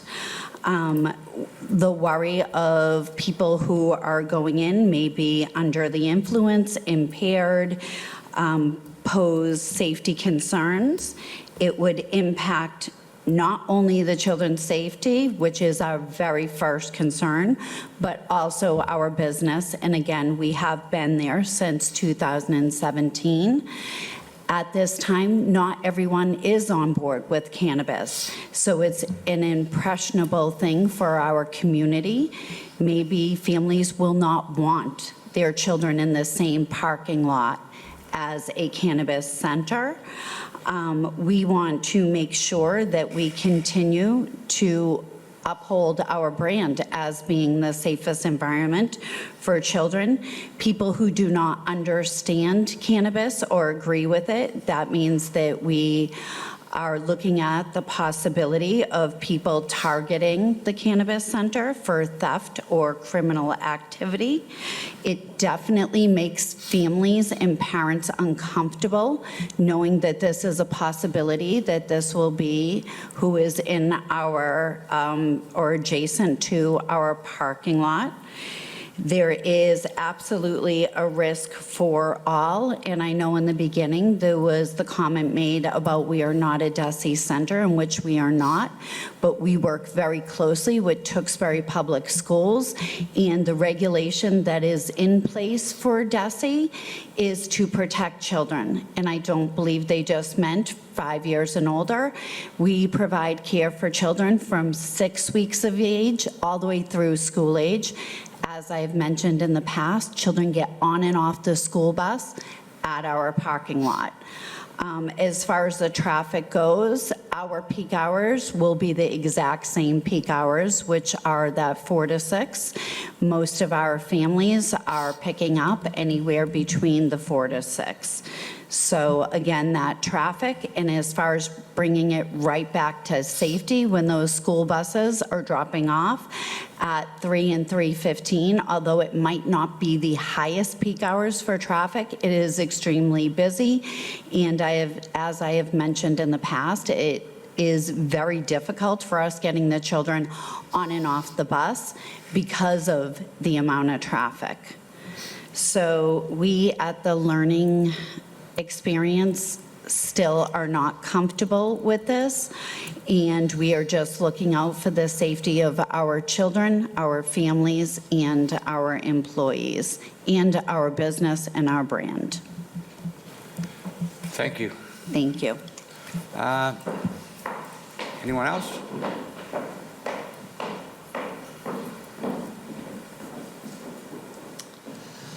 Hello, my name is Quinn Heath. I'm an attorney speaking for Brad Tosto, a resident who lives at 50 Cardigan Road. Brad was unable to attend the meeting tonight, but asked me to appear on his behalf to voice dissent for the proposed marijuana establishment by Route 133 Cannabis LLC and Dean Gravio. The Select Board will remember Brad Tosto is one owner of a proposed marijuana establishment at 2504 Main Street, next to the newly renovated Hobart's Liquor Store and at the 5+ year vacant building formerly occupied as Sal's Pizza. The 2504 Main Street project is engaged in litigation against the town to preserve its rights to a fair and equitable licensing process, but that litigation is not the subject of my comments tonight. Brad and his team proposed a cannabis establishment, including several capable professionals as owners, including a CPA, a doctor of dental medicine, and a successful 30+ year owner and operator of Diamond Iron Works, a structural steel company. Brad's project also partnered with Blue Skies Unlimited, an expert marijuana consultant agency, to bring additional expertise to the table. The team at 2504 Main Street owns its building and adjacent office in the business complex and has ample equity fund financing and additional personal funds if necessary for its Excuse me. build-out and operation. I'm going to interrupt you. Yes. Could you speak to the applicant's license for the 133 and not promote something that we've already rejected? Absolutely. So although the Select Board denied my client's license application for an alleged lack of marijuana experience of its owners and financing, I will note simply that Route 133 Cannabis admits in its application that is solely owned and controlled by a single individual who does not appear to have any experience in the cannabis industry. I also understand that Route 133 LLC has not provided evidence of capitalization outside of debt-centric financing. I would encourage the board to ask additional questions which were not answered about the ownership of this consulting firm. Further, the location of Route 133 Cannabis is geographically less suitable than 2504 Main Street, requiring a new building to be sited next to a 100+ child daycare center. My client feels that it would be extremely inequitable, unfair, and inappropriate for the Select Board to grant a license to this business tonight. Thank you. Thank you. Okay, we have any other takers?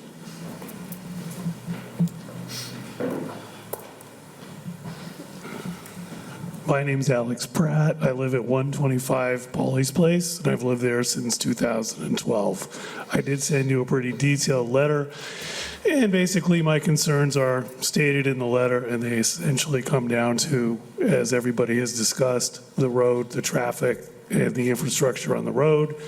They come down to the fact that there is a daycare, and they come down to the safety of the people who are living in the area in terms of security and concerns and crime.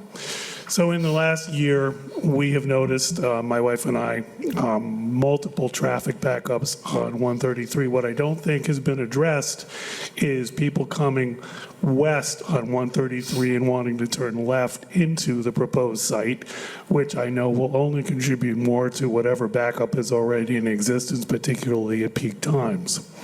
I also spend a lot of time walking through the bank parking lot. Yes, I walk a dog. And I observe the traffic situation, and I have seen many backups in the mornings with school buses and children coming and going to get on the school buses on both sides of 133. And lately, with the opening and filling up of the new development up on the corner of North Street and 133, there have been more and more pedestrians walking, some of them teenagers who are going back and forth, presumably down to wherever Wendy's or whatever it might be. So the area, I believe, has become less safe. And to put in this type of a business, whether or not it's been approved or it's a good idea from the legal point of view, in my view, is a bad idea for the community. It is a bad idea for the residents, and there are other sites that would be more suitable. And in my opinion as well, there are other businesses that would be more suitable in that particular location. So I have submitted my letter. I've taken my time. I appreciate the opportunity to speak to you, and I do hope that you vote to reject this petition. Thank you for your input. Anyone else?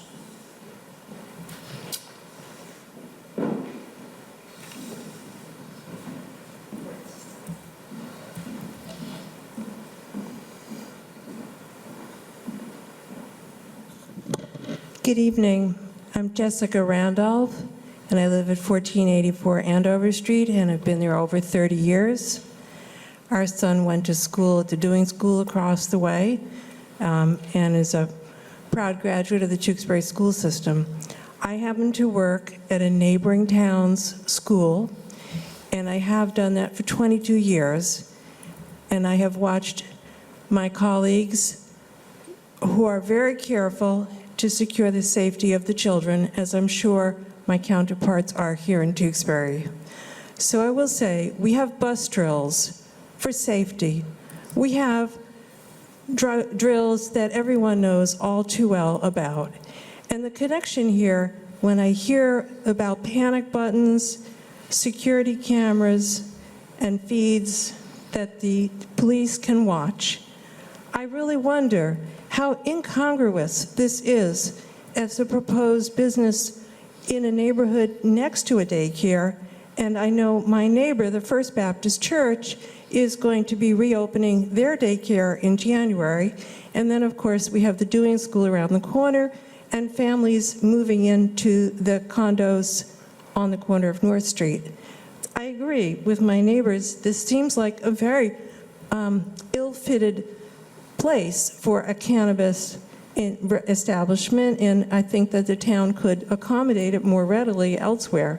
As, of course, the traffic is a major headache coming home from work. It's often backed up, and I swing through International Drive, which I know is the reason why International Drive was created in the first place, to relieve 133. I think it's only fair to think about all the times we hear the ambulances racing up to 495 to save somebody. They saved my husband when he had a fall into 133 due to the proximity of the sidewalks and the mailboxes. No fault of the towns here.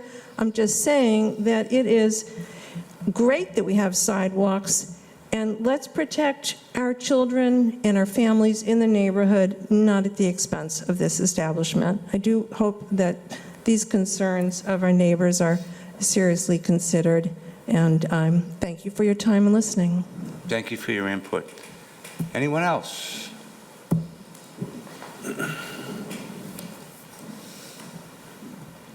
My name is Judith Jadis. I live on 55 Deering Drive. I'd like to give my support for the daycare center. As they mentioned, they've been here since 2017. I'd hate to think that they would have to move out because of the type of neighbor that they're going to have. Excuse me. Since the last meeting, I have observed the cannabis dispensary on Route 38 on the Lowell line, Lowell Tewksbury line. That is so busy that now they have a sign that they put out, parking lot is full. My worry is if we put this cannabis dispensary in with all these modifications, we're going to end up with a terrible bottleneck. As part of the explanation, I feel as if the going in and out of the parking lot, it's like being on a merry-go-round. And I don't see that it's going to solve anything. And the people from Lowell, I just don't see they're going to stop in front of the entrance, find that they can't go in, then they just can't go any further. Will they know to go down International Drive and go in the back way? It doesn't make sense. So, as you can tell, I oppose it. Thank you for your input. Anyone else?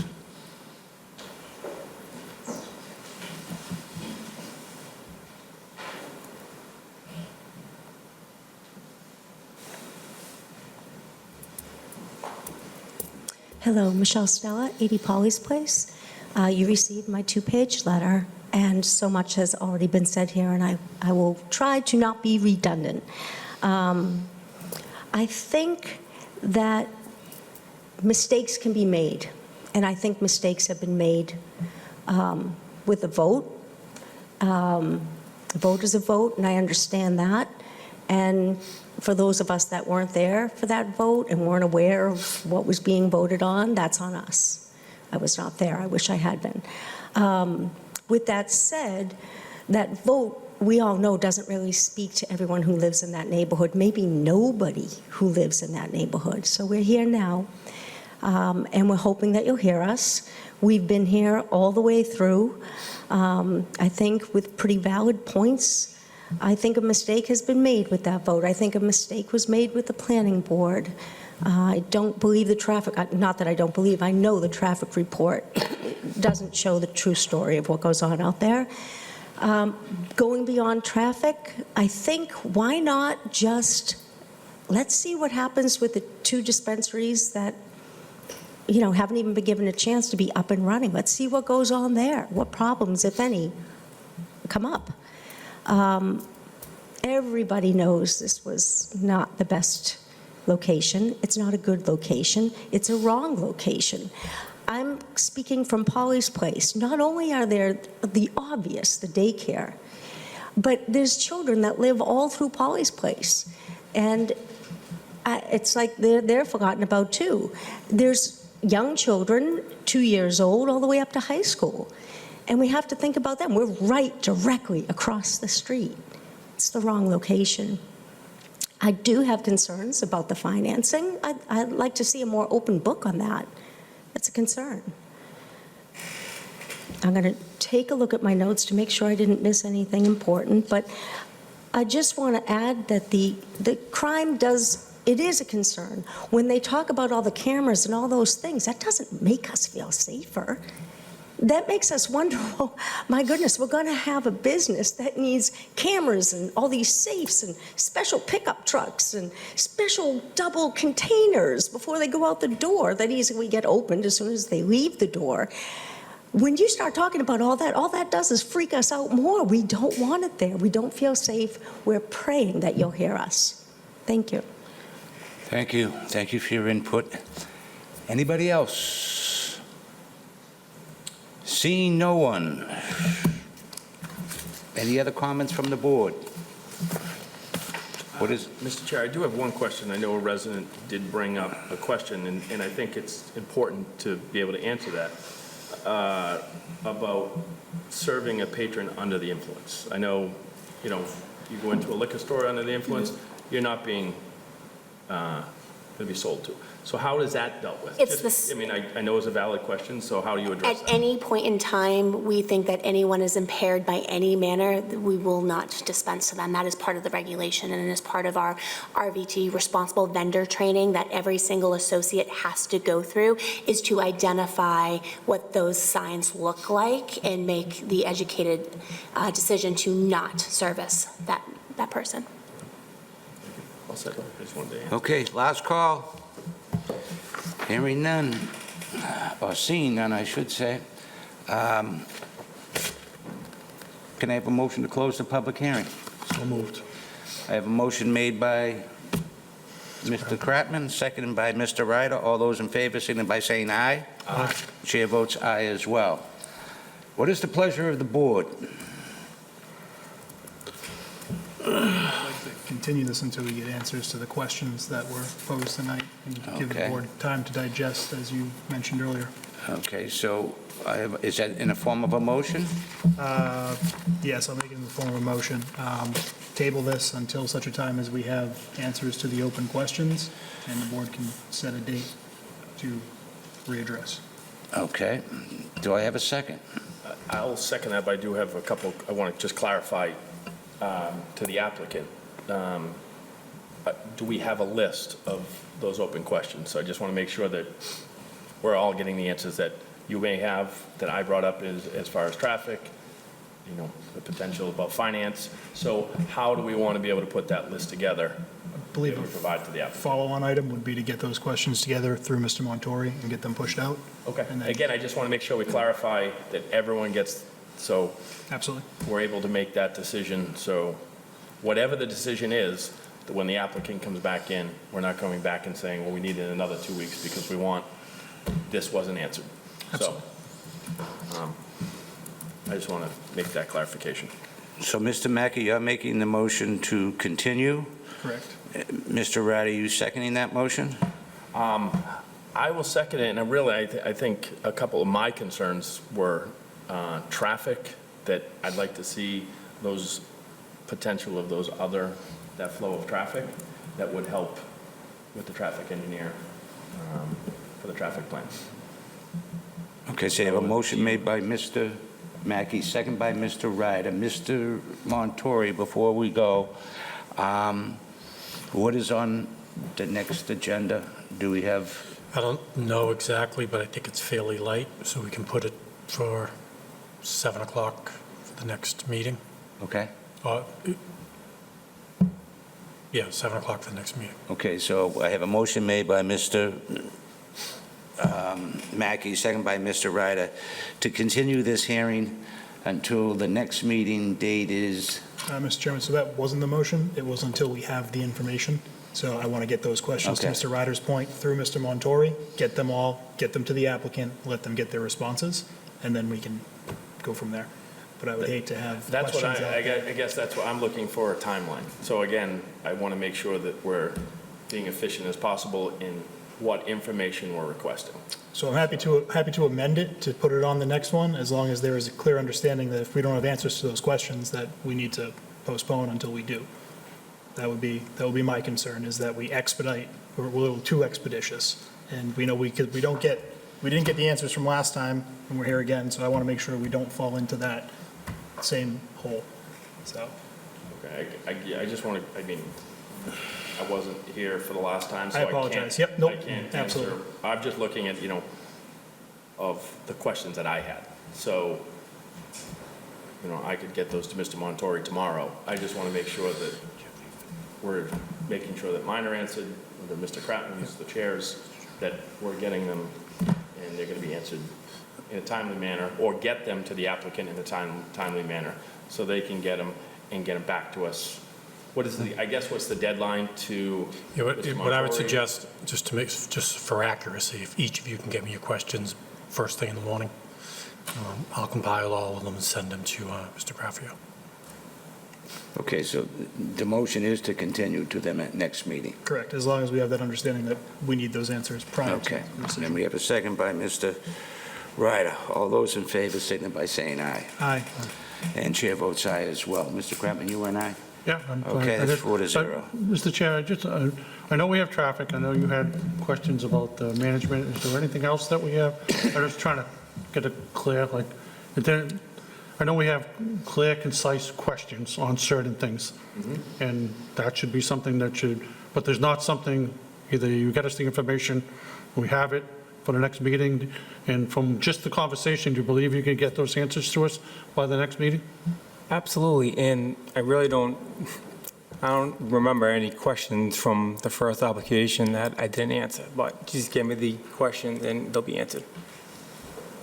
Okay, thank you. Again, that's why I was looking for Yep, clarification no, I of what we're looking for from the applicant. I know, I spoke what I thought were concerns tonight, but I think that, we want to make sure that, again, we're not coming back here if this is next meeting, we're not going to come back to the applicant and say, oh, by the way, we want this answer, oh, we forgot this. So I just want to make sure that we're being efficient as possible. Okay. So we'll see you at the next meeting. Thank you. What's that date? We know it? It's not next Tuesday, but the Tuesday after, 26th. 2 weeks from now. Into Thanksgiving? Thanksgiving week? Yep. Hold on. It is, 26th? Correct? Yes. Richard, yeah, it's the 26th? 26th. Yeah. Thank you. Thank you. Okay. All right. What time is is it anyways? I think you have to fix your clock. It says 9 o'clock. Next on the agenda is tax classification hearing. I think she went home. Thank you for your patience. If you could introduce yourself for the record, I'll give you the floor. Certainly. My name is Joanne Foley. I'm the town's chief assessor. Okay. We have a PowerPoint presentation.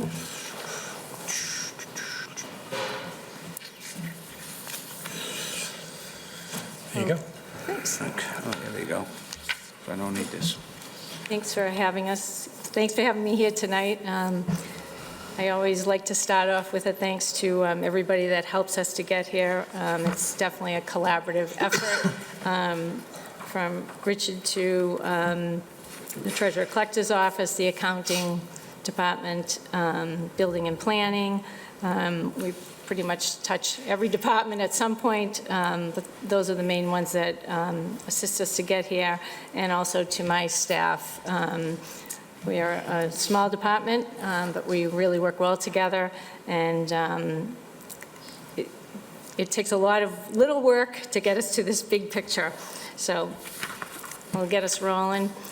The purpose of tonight's hearing is to, one, allocating the local property tax levy among the 5 property classes for the fiscal year 2025, and the selection of a minimum residential factor. 2, whether to allow a residential exemption. 3, whether to allow a small commercial exemption. And 4, whether to allow a discount of up to 25% for property classified as open space.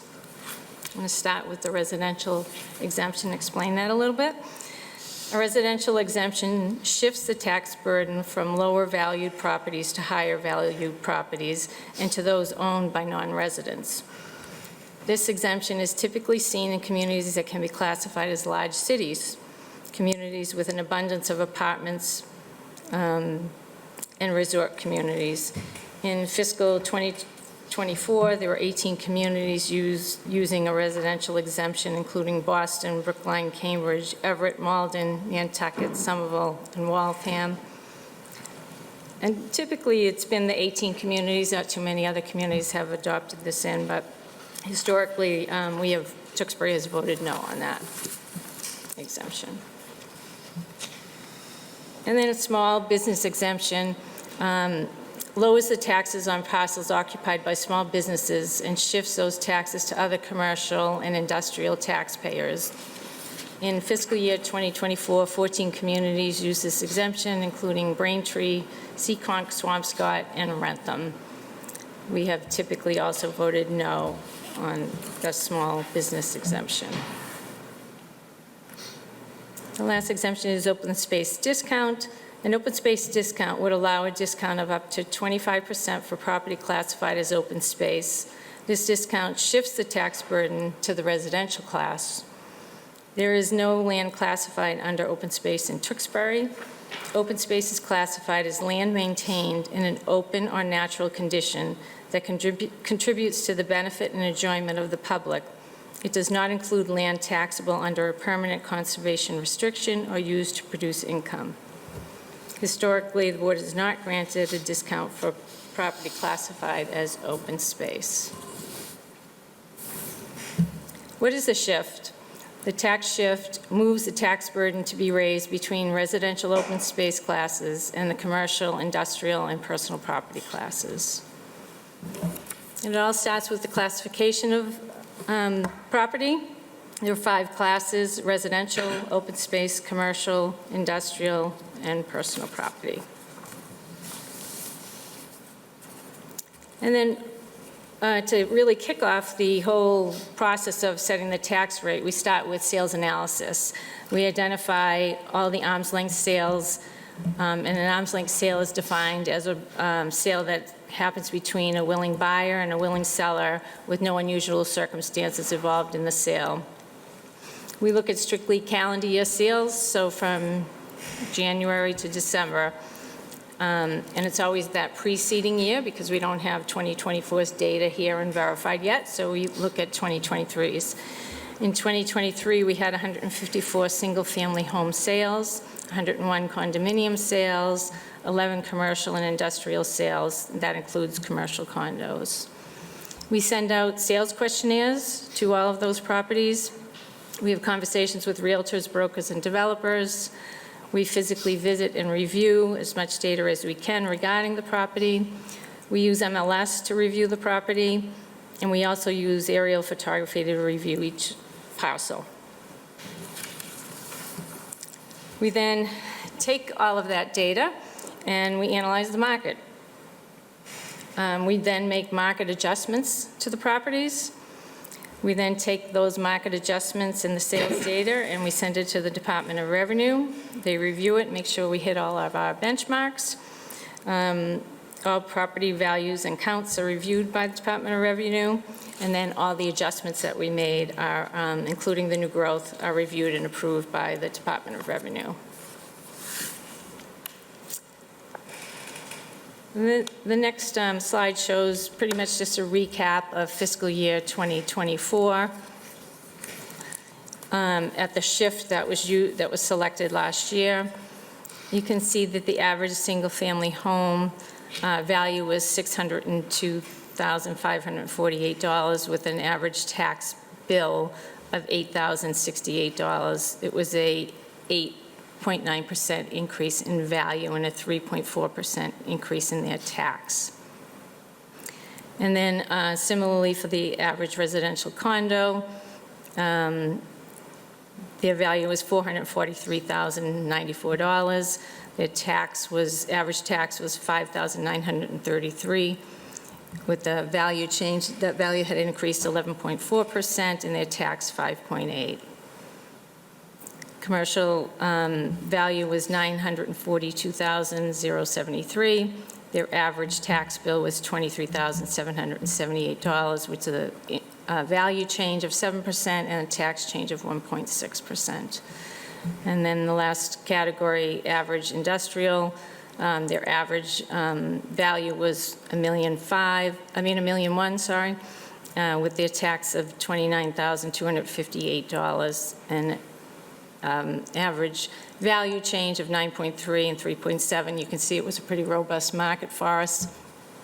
Things had been escalating with respect to especially value changes the last couple of years, especially in the residential, single-family homes and condominiums.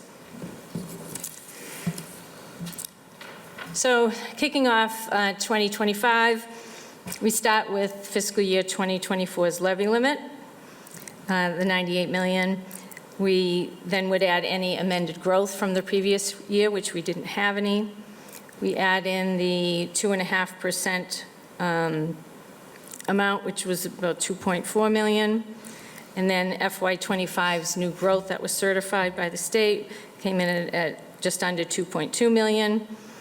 And then we add our debt exclusion, which is the $11 million, which brings us to FY25's maximum allowable levy, which is $114 million. We take that $114 million, divided by the total assessed value of all the properties in town, which would give us a single tax rate of $15.05.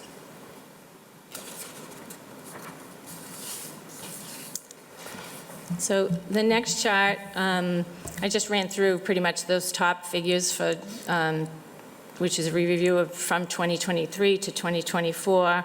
Looking at 2024 to 2025, you'll see that values have increased again.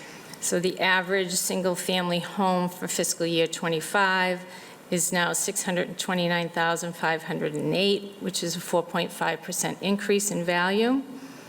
The average residential condo, $472,746, which is an average increase of 6.7%. The average commercial value for FY25, $979,727, a 4% increase. And the average industrial, the $1.2 million, which is a 4.5% value change. So this next slide provides a lot of data. It shows some of the different shift choices that are available.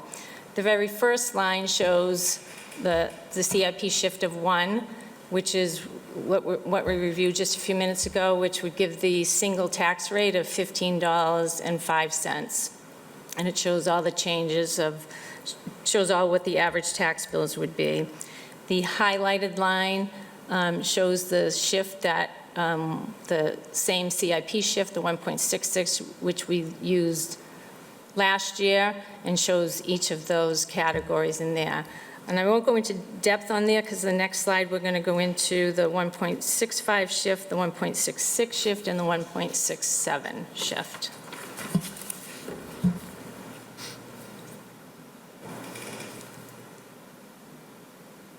So we had reviewed all of this data.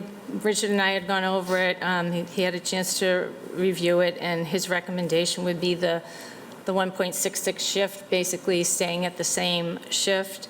If you, starting at the top group, which is the 1.65, which would go down a little bit, you can see that the average tax bill for the residential would increase a little bit. Same thing for the residential condo, and the commercial and industrial would then go down a little bit compared to the 1.66 shift. So shifting backwards would be a little bit beneficial towards that commercial side of the pie. So the 1.66 shift would give the average tax bill $8,000 for single-family homes, $8,322, which is a 3.1% change for the tax, and an average tax increase of $254. The average residential condo tax with the 1.66 shift would be $6,250, a 5.3% increase, and that average tax bill would increase by $317. The average commercial tax would be $24,464, a 2.9% change, and an increase of $686. The average industrial would be $30,235, a 3.3% change, and an average increase of $977. And then you can see the last chart on there, the 1.67, would shift a little bit more to the commercial industrial side of things and a little bit less to the single family and average residential condo.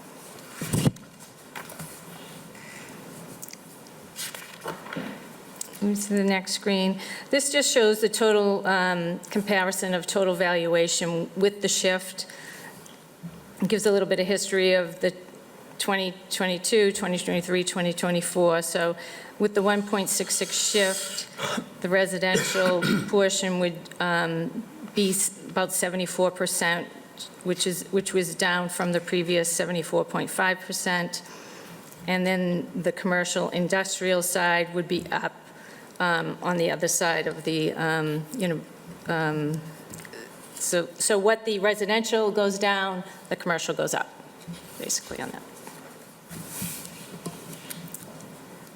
So this is just a recap of using the pie chart because it's a little bit easier to recognize the shift.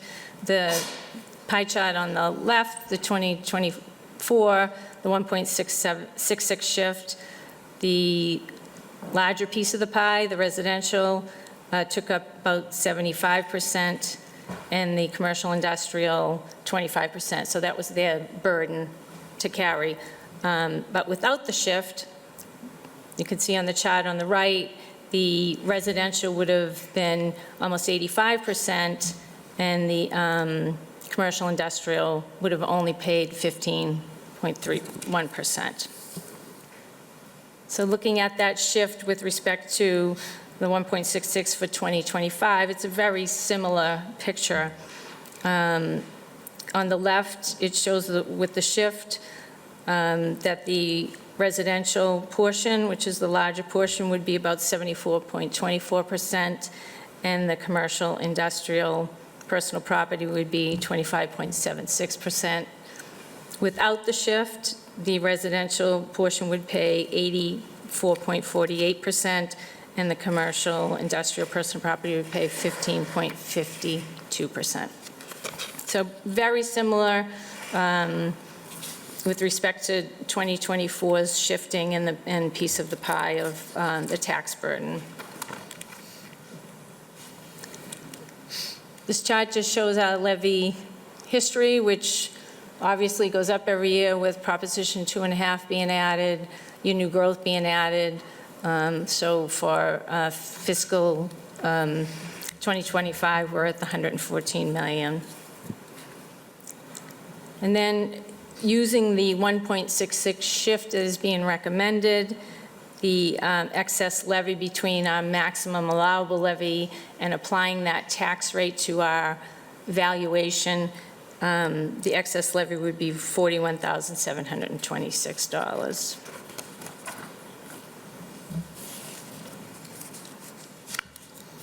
And so then the required action for you to take tonight is allocating the property tax levy among the 5 property classes for fiscal year 2025 and the selection of the minimum residential factor. The town manager recommends the minimum residential factor of 0.8788, which is the 1.66 shift. Also would be required to take action on whether to allow a residential exemption, whether to allow a small commercial exemption, and whether to allow a discount of up to 25% for property classified as open space. And that's pretty much it. You're welcome. Board members, any questions? Mr. Pratt, I'll start with you again. Each year I see this, we need more commercial business in this town. I'm sorry, could you repeat that? Each year when I review this, I'm thinking we need more commercial business in this town. We just, the commercial has gone down year after year after year. And, when we're doing these shifts, if we had more businesses, it'd be less taxes on the residents. And, unfortunately, our numbers have dwindled quite a bit. So when we're looking at this, I always looking to find ways to bring more businesses to this community. I thank you for putting this together. I've sat through this many years, looking at this and always trying to find a way to save the residents' funds. And I know you do your best to put this together. Property taxes go up. The valuation of homes go up, but it's not if you're not selling your home, it's not an easy pill to swallow that your taxes are going up, because it's great that your house value is worth more, but if you're not going anywhere, you want it to stay the same, so. Right. But thank you for putting it together. I really don't have any questions. I've been through this before. Like I said, I just would like to see some help for the residents, and the only way we're going to do that is by bringing some more commercial business. Thank you. Thank you. Mr. Mackey. Thank you. I don't have many questions either. I do, Mr. Kratman kind of hit the nail on the head there. I too would love more industrial, commercial property. Problem is, there's not a lot of place in town to put that. I think that's the challenge we're going to have in the coming years is unless we start taking down housing, that we're not going to have a very large commercial base. One of the most common questions I get from residents is, why did you raise taxes again? And it's not that we're raising taxes, it's that property values go up, and Prop 2.5 kind of dictates what we're allowed to do. So I appreciate this presentation. It is unfortunate that we are where we are. Luckily, we're in a position that we now have to raise the average tax bill. I think it was about $250 on residents. But that is unfortunately where we are. So, thank you. Mr. Ryder. Thank you. Thank you for the presentation. I'll echo my fellow board members. Commercial, industrial property tax, properties in this town can only help. I think that is something that we really have to push, and find ways to take that burden off the residential tax. It's unfortunate, with $254 tax increase. Fortunately, we have the ability with the shift, is that it's not a lot, but it does help. So I think this board and future boards have, we have a lot of work ahead of us to try and do whatever we can to bring in commercial industrial business to this town. So, thank you, Mr. Chair. All right, thank you, Mr. Ryder, and thank you for your presentation. Well presented, by the way. I'm going to echo my colleagues' comments. It's unfortunate that it's always death and taxes keep going up. I wish we did have some more commercial property in town that we could not burden, but spread more of the residential tax to that. But I do have one question for you. What is the outlook for next year on the valuations? I would say values continue, residential side, continuing to grow, continuing to go up. There's not as many properties for sale as there have been in the past couple of years. That partly is due to interest rates and things like that. There's definitely, they're sitting on the market a little bit longer as well. But values continue to either slightly increase, they're not as increasing as a rapid rate as they have been in the past couple of years. They're definitely minutely increasing. But, we have more $1 million home sales in Tewksbury the last few years than Kind of hard to believe, isn't it? we've ever had. Kind of hard to believe. I remember the days waiting if we'd ever have one, but yeah, it's, and I'd like to add, I think through great direction of the way we handle our finances, I'm a taxpayer myself, I don't disagree. I hate when my taxes go up, but they go up. But with respect to several other, there aren't a lot of communities that have their tax rates set yet. So we're a little ahead of the curve. So it's hard to compare, but there are a lot of communities that are going through a lot of budget constraints that are requiring them to really increase their taxes to their people, because either they're voting in Proposition 2.5 overrides, or they have the ability in their levy limit to just increase without going to the Prop 2.5. We've, I think, done really well with at least like the steady sort of increase rather than the low increase, and then we suddenly burst it up because we don't shift to the max. So when you shift to the max and residential rates continue to increase and your commercial rates continue to decrease or not do anything, you automatically have a little bit of a shift there. So they're going to eat up more of the pie. They're going to get the bigger burden. So if you get the community to a 1.75 shift, you have absolutely no means of then assisting your residents with a slightly different shift. So I think the approach to sort of just keep it level increases has been beneficial to us. Okay, I have one more question for you. On the arm length sales, were there a lot of non-arm length sales in Tewksbury? Well, that's actually pretty good. That's families staying in town and they're giving their kids, which I'm very happy to hear. Yes, and a lot of people putting, properties into trusts or transferring it to their kids and, yeah, things like that. Yeah, absolutely. I was just curious on that, but there was a lot? Yes. Oh, good. All right. So this is a public hearing. Is there anybody that would like to speak? Seeing nobody rush to the podium, I'm going to need a motion to close the public hearing. Have a motion made by Mr. Ryder. Have a second. Second. Second by Mr. Kratman. All those in favor, signify by saying aye. Aye. Chair votes aye as well. Okay, we have some action to do. Number 1 is allocating the local property tax levy among the 5 property classes for the fiscal year 2025 and the selection of the minimum residential factor town manager recommends of .8788 or 1.66. Do I have a motion? Mr. Chairman, I'll make that motion to adopt the town manager's recommendation. Okay, we have motion Second. made by Mr. Kratman, second by Mr. Mackey. All those in favor, signify by saying aye. Aye. Chair votes aye as well. Okay, next up is whether to allow residential exemptions. Mr. Chairman, I make a recommendation to vote no on that. I have a motion by Mr. Kratman.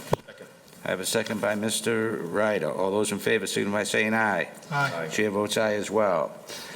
Okay, next up is whether to allow small commercial exemption. Mr. Chairman, I'll make a motion to vote no on that. I have a motion made by Mr. Kratman. Second. I have a second by Mr. Ryder. All those in favor, signify by saying aye. Aye. The chair votes aye as well. That's unanimous, 4-0. Okay, last, whether to allow a discount of up to 25% of property classified as open space. Mr. Chairman, I'll make a recommendation of no on that. Okay, I have a motion made by Mr. Kratman, seconded by Mr. Ryder. All those in favor, signify by saying aye. Aye. Chair votes aye as well. That's another unanimous vote, 4-0. Thank you very much for your presentation. All right, next on the agenda is residents. Is there any residents that would like to address the board?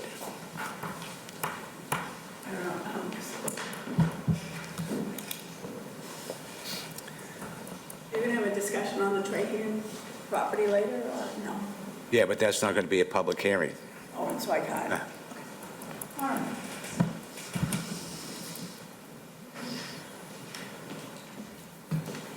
My name is Patricia Muse. I'm at 551 South Street. I've been there for 47 years. All right, I did send a letter to the board a few weeks ago, and hopefully you received it. And this is pretty much the same thing. The proposal, this is regarding the Trahan property, and I just want to say I think it's wrong that you are considering any of these proposals, because I want to know when you're going to listen to your constituents. We are tired of being asked our opinion to only be ignored. A reuse committee was formed and held several meetings over a few years. 887 people responded to a survey which asked, what should be done with the Trahan School property?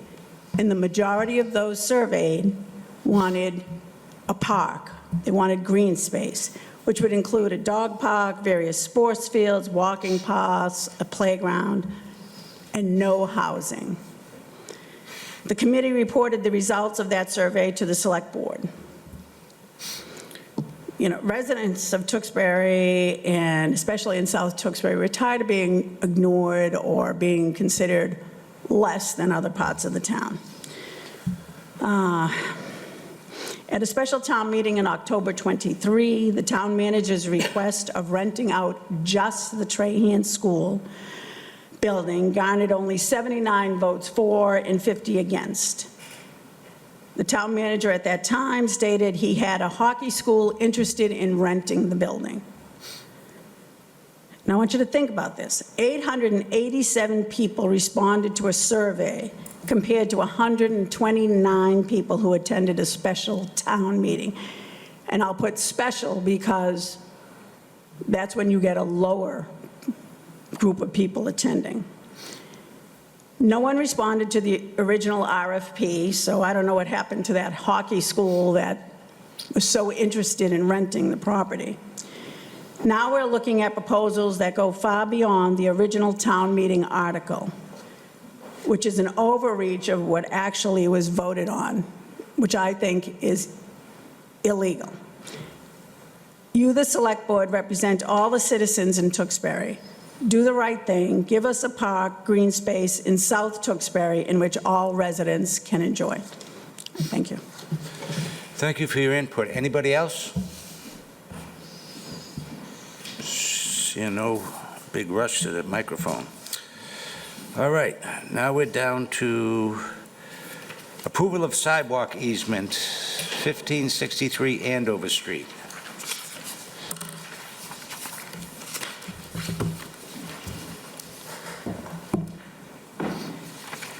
Good evening, members of the board. Alexandra Lauder, Community and Economic Development Planner. This is a pretty self-explanatory agenda item, but I wanted to be here to answer any questions. At town meeting in October, the town meeting body authorized the select board to accept the sidewalk easement for 1563 Andover Street. And here we are with the actual language of the sidewalk easement, and it really just allows the town to be able to repair, maintain, and otherwise continue use of the sidewalk. And I'll do my best to answer any questions. Okay, thank you. We'll start with Mr. Mackey. Thank you, Mr. Chairman. I have no questions. Thank you. Mr. Kratman. Well, it seems like a typical easement for sidewalks. I have no questions. Mr. Ryder. I do have one question. Alex, if you recall, I believe we talked about a bus stop on 133 at the corner of North Street at 133 when this property was in front of the planning board. That may have been part of the proceedings, but it did not make its way into any of the final conditions for the development. Okay, but that is part of the record for the approval for that. I would have to go Correct. back and review the minutes. Yeah, I wasn't participating in the meetings at that time I yet. believe that was included in the development agreement, that there was a bus stop at the corner that was just west of North Street at 133. Okay, I'll have to double check on that. If you can look at that, 'cause Sure. that would impact easement. That's all, Mr. Chair. Okay, I have no questions. What is the pleasure of the board?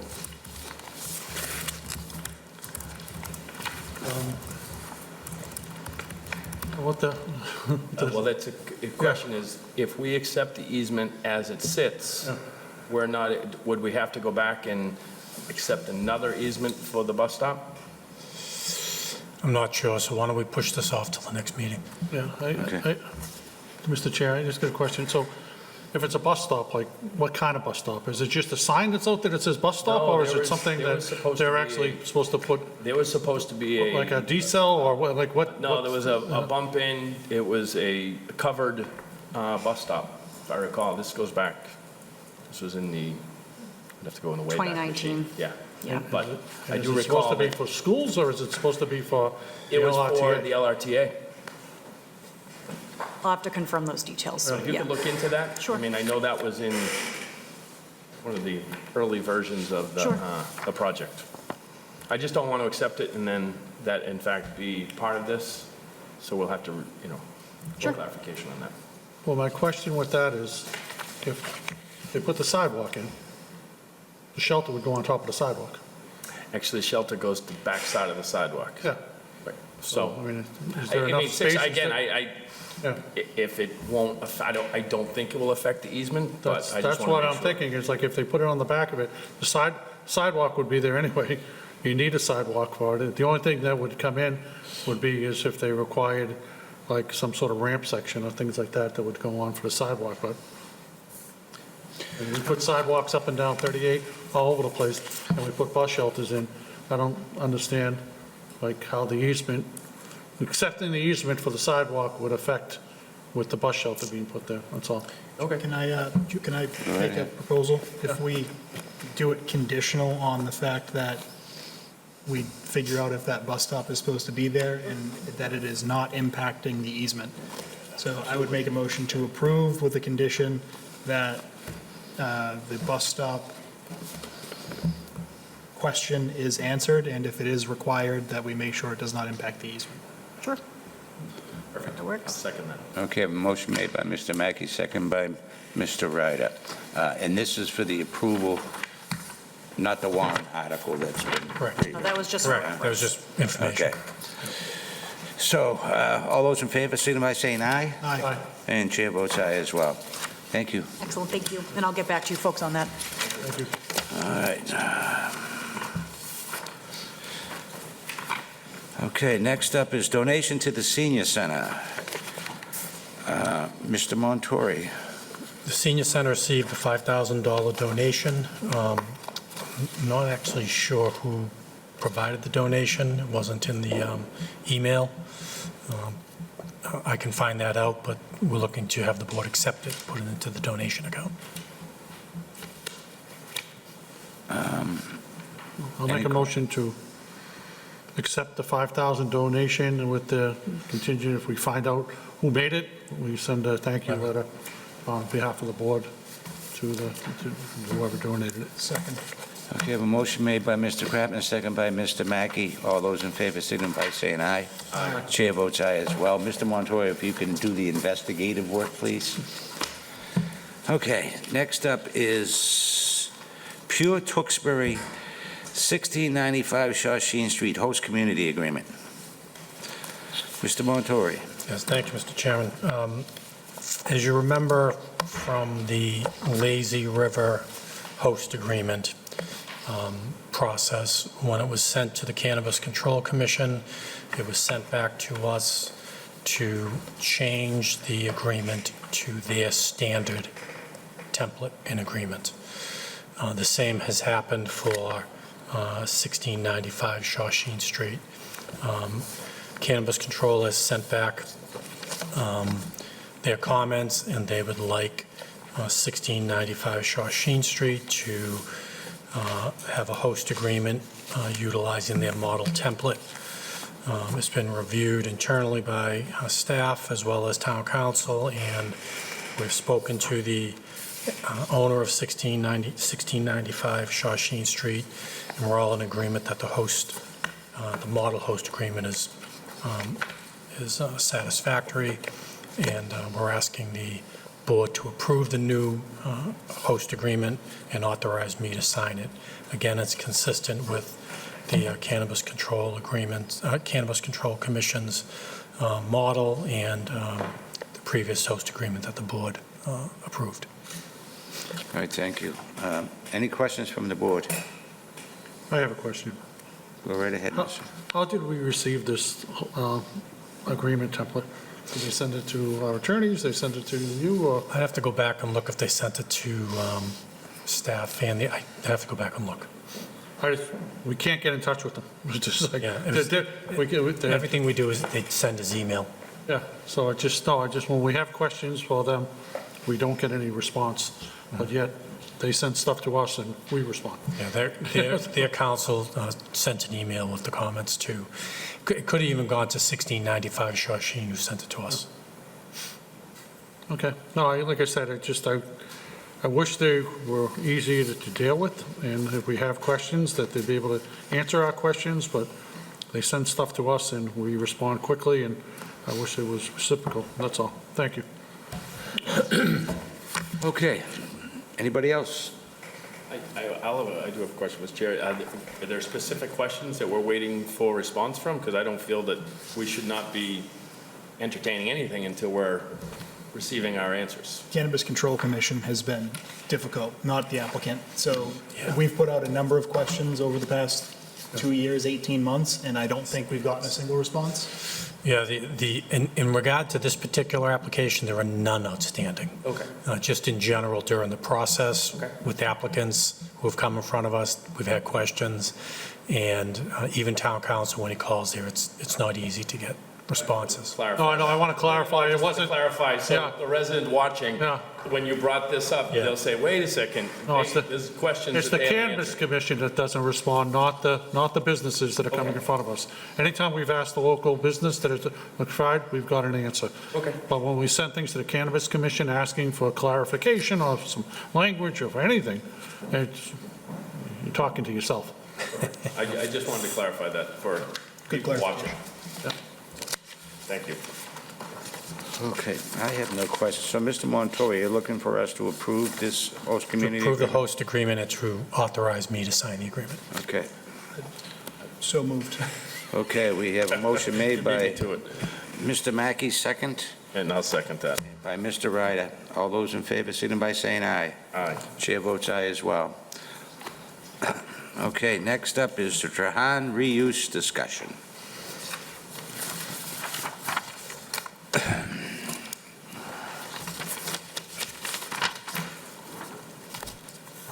That's that one. All right, this is between the MCO and the Choice We have two comparative sheets. Everybody has one, I'm assuming. Are there any questions? We'll start with Mr. Kratman. No, I see both applications. Once again, my opinion has not changed. I know I sat on the committee when they were doing the review of this. A lot of questions were asked. There was discussion about if there was some housing that would be built there, that, that it's something that when we sit as a board, we came up with priorities in the community. And one of our top 3 or 4 priorities was building affordable housing in this community. We own this land. My opinion is that we should be focusing on senior housing, something on a site like this, only because I'm not comfortable with the mixed use on the property.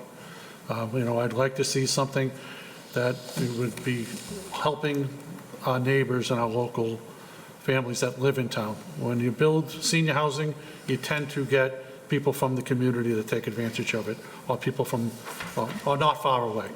Like I said, when you build family housing, you get everybody, and people would come in from all over. And, having something that would build something that would help with our wait list for senior housing and leave a lot of open space there by making less units. That's my opinion on it. I think that's something that the community could wrap around and support.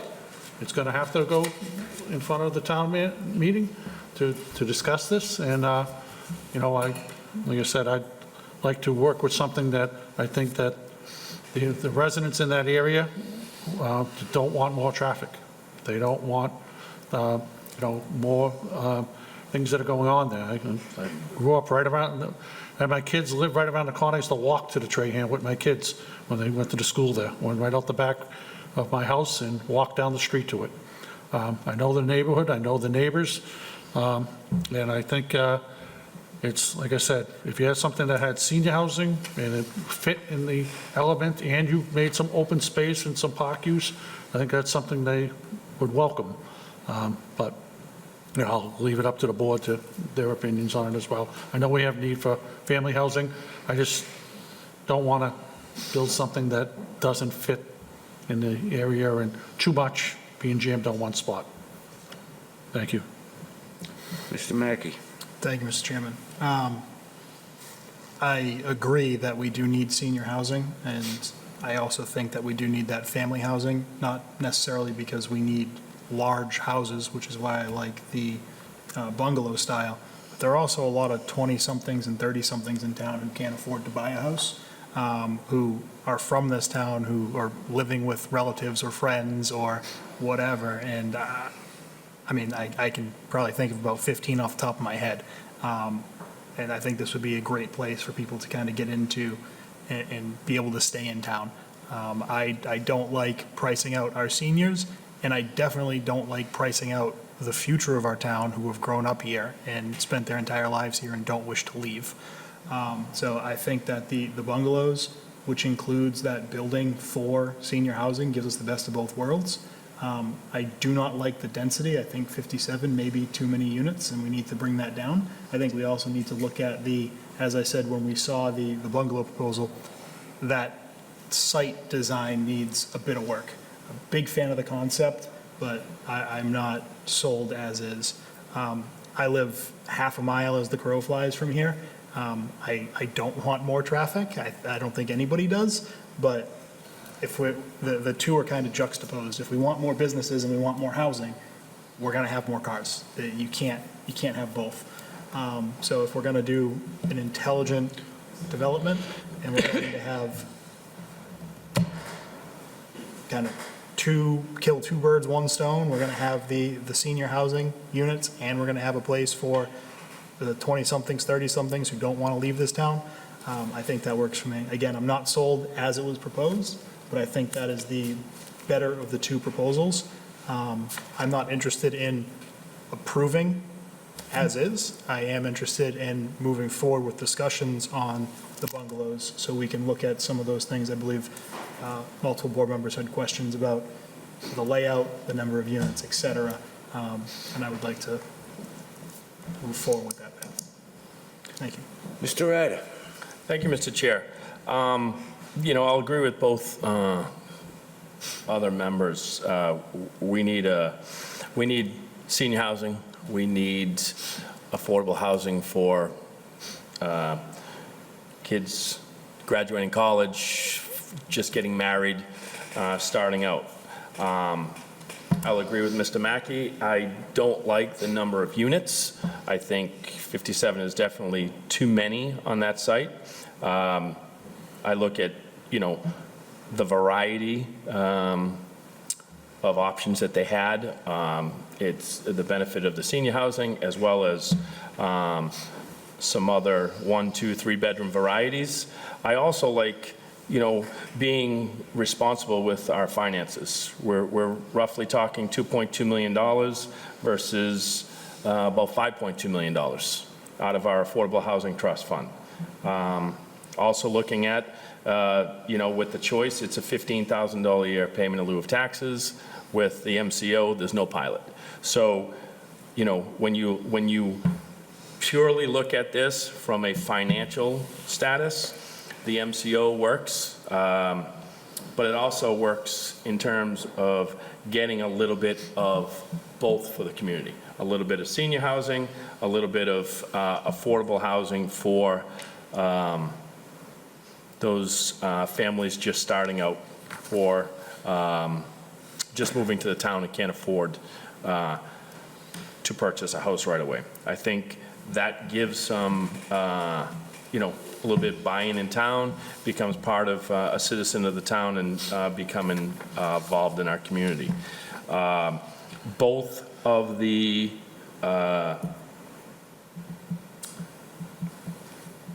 projects consist of some sort of public park or some sort of recreation.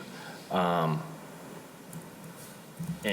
just to, touch on what the last speaker just spoke of, and, we do listen to residents, and I know I do. But at the end of the day, we have to be fiscally responsible. To turn that into just a park would not be fiscally responsible for the town. Knowing that we need senior housing, knowing that we need affordable housing. And I think this gives us a little bit of opportunity to put that public park there, also get us the housing that we need. Again, I don't think 57 units is the right number. I'd like to see that number down high 40s, 46, 45, but let's see how that looks. I think looking at that, could we expand the public area? We talked about how that's going to look. But I think that's the most fiscally responsible to get what we need in town. Thanks, Mr. Chair. All right, thank you. I've been hemming and hawing. I've been going through both the proposals over and over. I do like the MCO one with the cottages, but I think it's too dense. I went out to Stowe and I saw, and it's just side by side, way too close, just way too close. You're passing the Grey Poupon out the window to the guy next to you.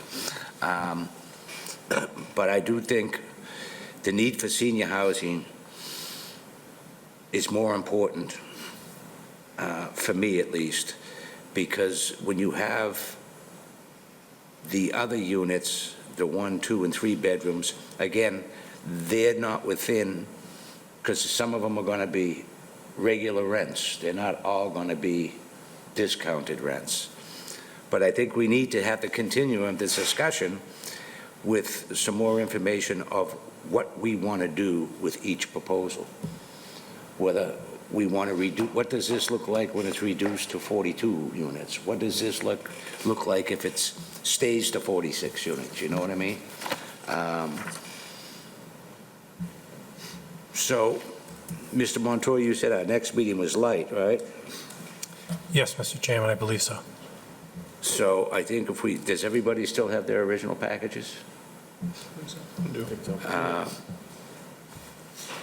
try to blueprint on those things, what you would like to see. You know, we're not the planning board either, so, and I understand there's a lot of money out of the Housing Trust Fund, and you can make adjustments to this 15-year pilot where it increases incrementally over a certain amount of time. You know, 5% a year, 10% a year.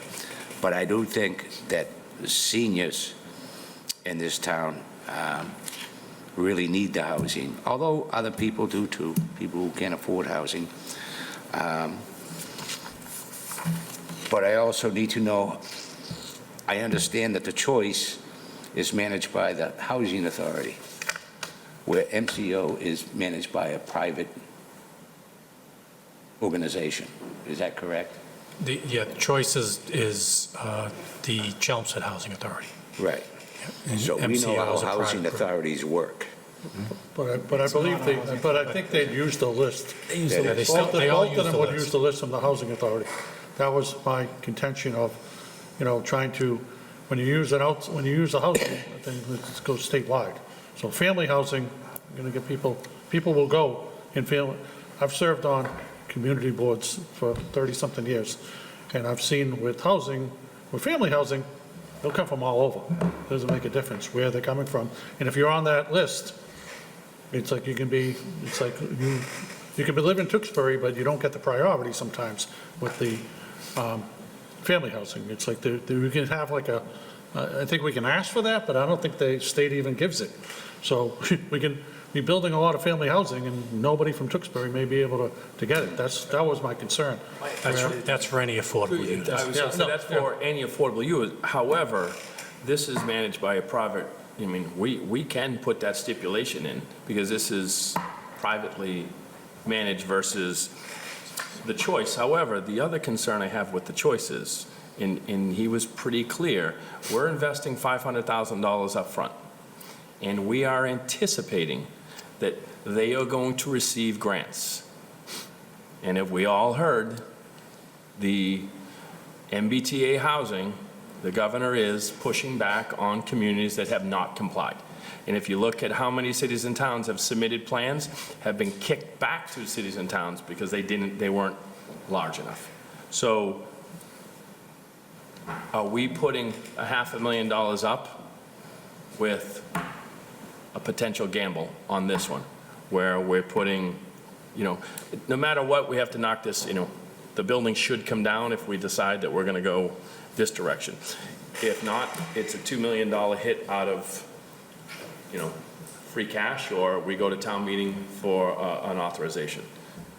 Or we invest $500,000 on the MCO, on the choice side, and we wait, and we wait, and we wait, and we don't, and it sits idle. It could be 6, 8, 9 months to a year before we have anything back from choice to say, well, you did not comply. When that's great, you'll find that the community spoke loud and clear. However, we've just wasted $500,000 and we lost. I think the $500,000 was for... $500,000 was Pre-development. costs. So that was a upfront $500,000 that we had to come out of the Affordable Housing Trust that started the process to their grant applications. No guarantee that. With no guarantee. That's the concern I have. Mr. Chairman, can I make a recommendation? I agree with all these, that I think we all want to find a good resolution to this, but I also have points where I think the other group is going to be getting state and federal funding as well, and they have to abide, if they are, it's not all private funding, they're going to be applying for funding as well, and if they're getting that, they have to go by state and federal guidelines as well, And that's which they'll have to use the housing list. And so it's just, but we have these questions, so what I would suggest is that, if we have a light meeting next, why don't we put some questions together and maybe have them come back in and say, here's some of the questions we have, and we're looking to lower the density, we're looking to do this. Why don't we have both of them come in and say, here's what we're looking for, maybe come in and put another proposal in, maybe they can answer some of our questions. It may be very well that the MCO says 47 doesn't work financially. And that answers our question. I mean, the 57 may be a number specifically, to work within their margins. I don't know that number, and they may say, we need 57, we may be able to go to 54 versus, there's a risk we have here. And Well, that's why we should investigate it more thoroughly. And I absolutely. agree with Mr. Kratman that we should have started at 6. Yeah. And we can just devote to that. Mr. So Mackey? one question on that. I mean, these were proposals. Right. Through you to the town manager, I mean, can we have them both in for a bake-off? Can we do that? Or are we supposed to?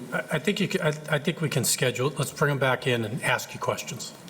should we do a half hour for one, half hour for one, 6 to 6:30 for Just keep one, them to a 6:30 half hour. 7 for Yeah. the other? Kind of get, Yeah, you have further questions, and every time we meet on this, there are even more questions. Sure. Let's bring them in, and if, I would bet they would want to come in and be able to address them themselves. Okay. And I can give them, a heads up of what some of the issues are to be ready to talk about.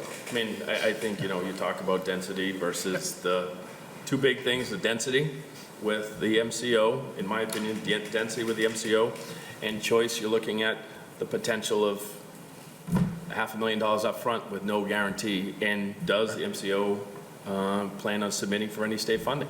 The way I understood it, they were being privately funded. Correct. So, I don't know. And I think we should, and I'll let them know that you want to talk about the management of the affordable units, Yeah. and you want to talk about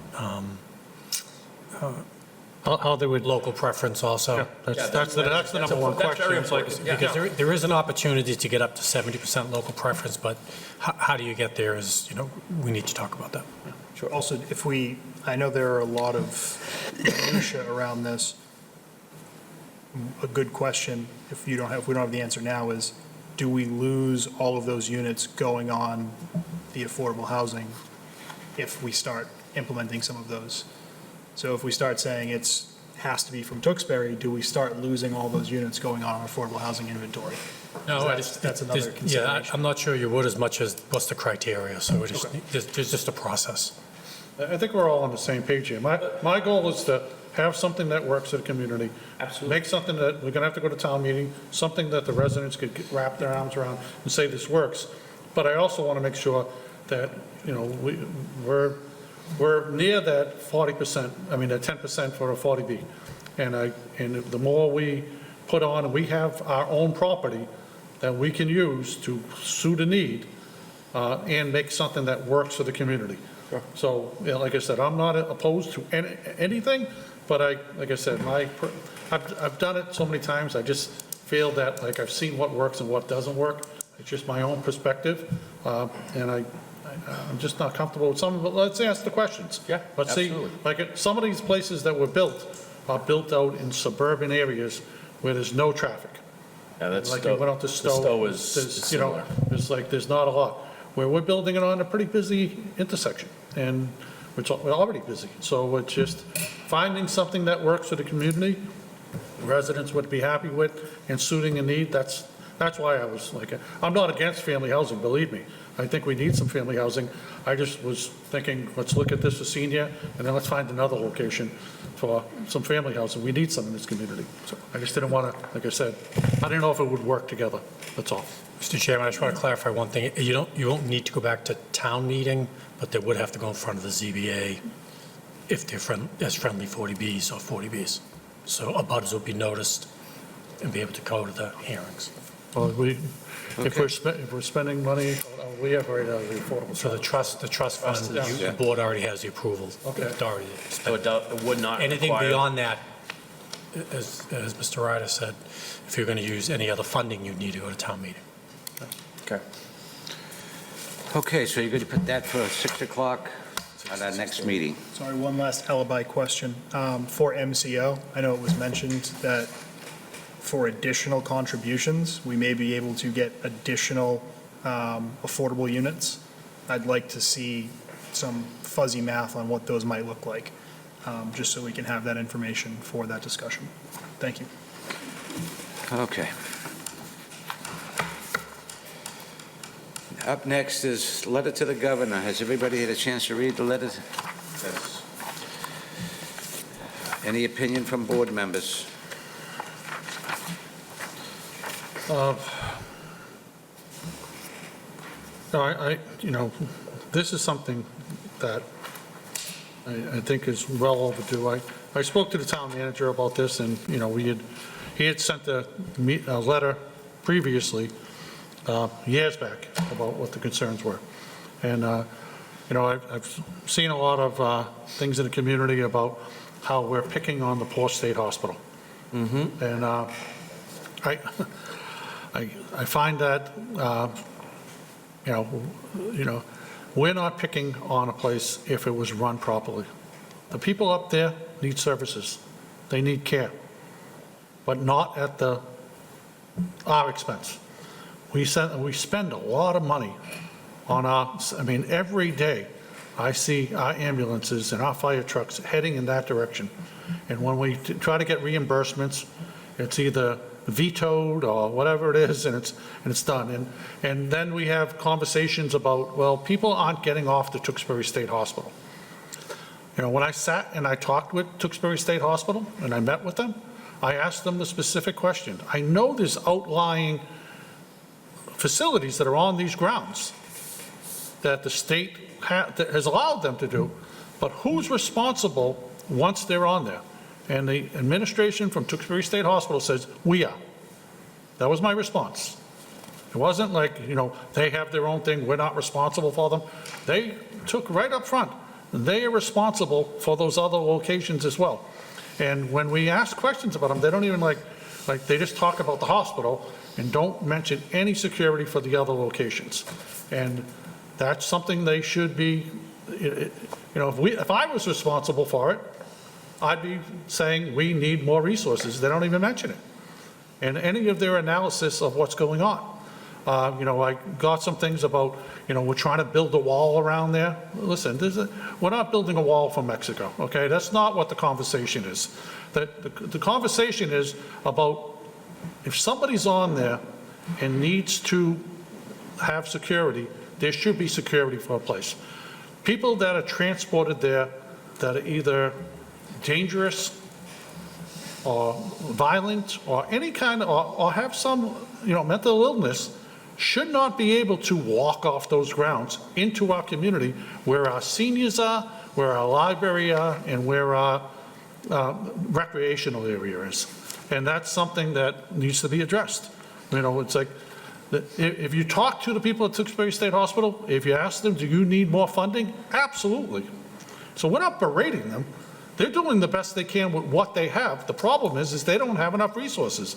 And I think they're afraid to go up against the governor's office or whoever. If they ask for more, they may, it's hard to ask as an agency when you're doing budget cuts. And so those budget cuts should not fall on the residents of Tewksbury. So sending us this letter saying, we've had enough. We need resources. We want an answer. I don't think is out of character for us. We're doing our job. The residents elect us to represent them and to do what's best. And when I talk to the majority of residents in this community, they don't think we're out of bounds. They think we're right on the number of what needs to be done, that we need more. They want to walk through their community and feel safe. And the seniors at the senior center should not worry about what's going on. The people bringing their kids to the field should not worry what's going on. And the people going to the library should not worry what's going on. And it's getting busier and busier up there. They need more services. Obviously, they're not getting everything they need. So we need to support them by asking for additional resources. So thank you for putting that together. All right. Let's get back to the letter. Any other questions on the letter? Any changes have to be made? I think it's fine myself. I'll take the over and under if she's going to show up, but Yeah, she's not coming. Yeah. Let's not even perpetuate that falsehood. Yeah. I have no issues with it. Can we get a motion to have Mr. Montori forward this letter to the governor? So moved. I have a motion made by Mr. Kraken, second by Mr. Ryder. All those in favor, signify by saying aye. Aye. Chair votes aye as well. Mr. Montori, you have the things we have to sign, right? A few things for you to sign over there. Okay, that's State Hospital. Okay, Town Manager report.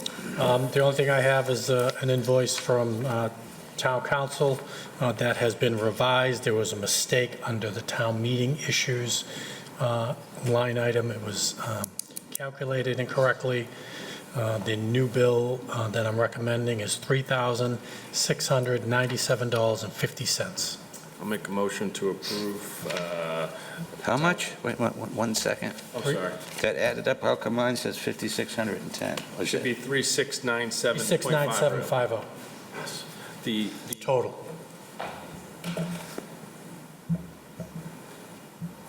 Okay, well, mine still says, So and this is the revised version. Revised one, yeah. revised, I'll make a motion to approve the revised town council invoice October 1 through October 15th for the amount of $3,697.50. Second. I have a motion made by Mr. Ryder, second by Mr. Mackey. All those in favor, signify by saying aye. Chair votes aye as well. Anything else, Mr. Montori? That's all I have, Mr. Chairman. Thank you. Okay, we're down to minutes. Mr. Chair, I'll make a motion to approve the minutes of September 24th, 2024. Okay, we have a motion made by Mr. Ryder. Do we have a second? A motion by Mr. Ryder, second by Mr. Mackey. All those in favor, signify by saying aye. Aye. Chair votes aye as well. And then, Mr. Chair, make a motion to approve the meeting minutes of October 22nd, 2024. This was a working meeting. This was a working meeting, but we still, I know Paula still asked us to take Yeah, that I'm just because it looking was for- public. Still need to have minutes. Because it still was, it was a public, it was televised, that was the working meeting. Oh, okay, all That's right. why she asked me to put that on. Okay. So I'll make a motion to approve the meeting minutes of October 22nd. Second. I have a motion made by Mr. Ryder, second by Mr. Kratman. All those in favor, signify by saying aye. Aye. Chair votes aye as well. Board member reports. Mr. Ryder. We have economic development meeting Wednesday evening, and we have the chambers coming in, so looking forward to that. Hopefully we'll, again, as we saw tonight with the tax classification, I think it's very important that we do whatever we can to bring more commercial into the town. Okay, Mr. Mackey. Thank you, Mr. Chairman. Mr. Ryder just covered economic development, so I won't touch on that. I want to thank everyone for coming out to the Veterans Day ceremony. It was a great event, and thank you to the 3 color guards from the police, fire, and the VFW/American Legion that supported that event. So, thank you. Okay, Mr. Kratman. Thank you, Mr. Chair. Much in the way Mr. Mackey just brought up Veterans Day, Lisa Downey did a wonderful job. I want to thank James for representing us. He did a wonderful job, representing us at the ceremony. And, LRTA, we had a meeting last month, and as part of the meeting, we got funding from the state to allow free ridership. So it's a pilot program. It starts in December, which will be wonderful for our seniors and people with fixed incomes and, some students that use it. But all the buses and shuttles are going to be free from December to October of next year. We usually did one once a month in the summertime, but the governor's office wants to get more vehicles off the roadway and provided some funding and asked us if we take advantage of it. And somebody's offering us free funding, I'm taking it. So we voted to accept the funding. It's a pilot program. Hopefully that continues, but beginning December 1st, all ridership on the LRTA buses, shuttles, are free. We're working with our senior center to handle that because a lot of the Seniors use it to get to their doctor's appointments and other things using it, so we have to figure a way on the reimbursement of that through this program. But that's something that's going to be helpful to our community. Tomorrow night, I planned on joining you at the Economic Development, but unfortunately, because we rescheduled to that, tomorrow night I'm going to the Lions 70th anniversary. So they're having a 70th anniversary of the Lions Club, and I'll be attending that. It's at the same time. But I am sending my Vice Chair, Maggie Eck, to the plan. I would wish to join you. I do want to work with the Economic Development Committee, and we'll have conversations after that. But like I said, she'll be coming to talk about what we can do. And we're also working together with the town to work on a restaurant week that is going to be happening shortly, which the town and the chamber are working together to make that happen. It's the end of November into the beginning of December. First time we're doing it, so we're trying to work through that. I'm sure they'll bring that up tomorrow night as well. So, thank you. Thank you, Mr. Kratman. I only have one thing. I just want to thank Mr. Mackey for representing the board. You did an outstanding job, I heard. Yes. So again, thank you. So with that, I'll entertain a motion to adjourn. A motion made by Mr. Mackey, second by Mr. Ryder. All those in favor, signify by saying aye. Aye. Chair votes aye as well. Good night, Tewksbury.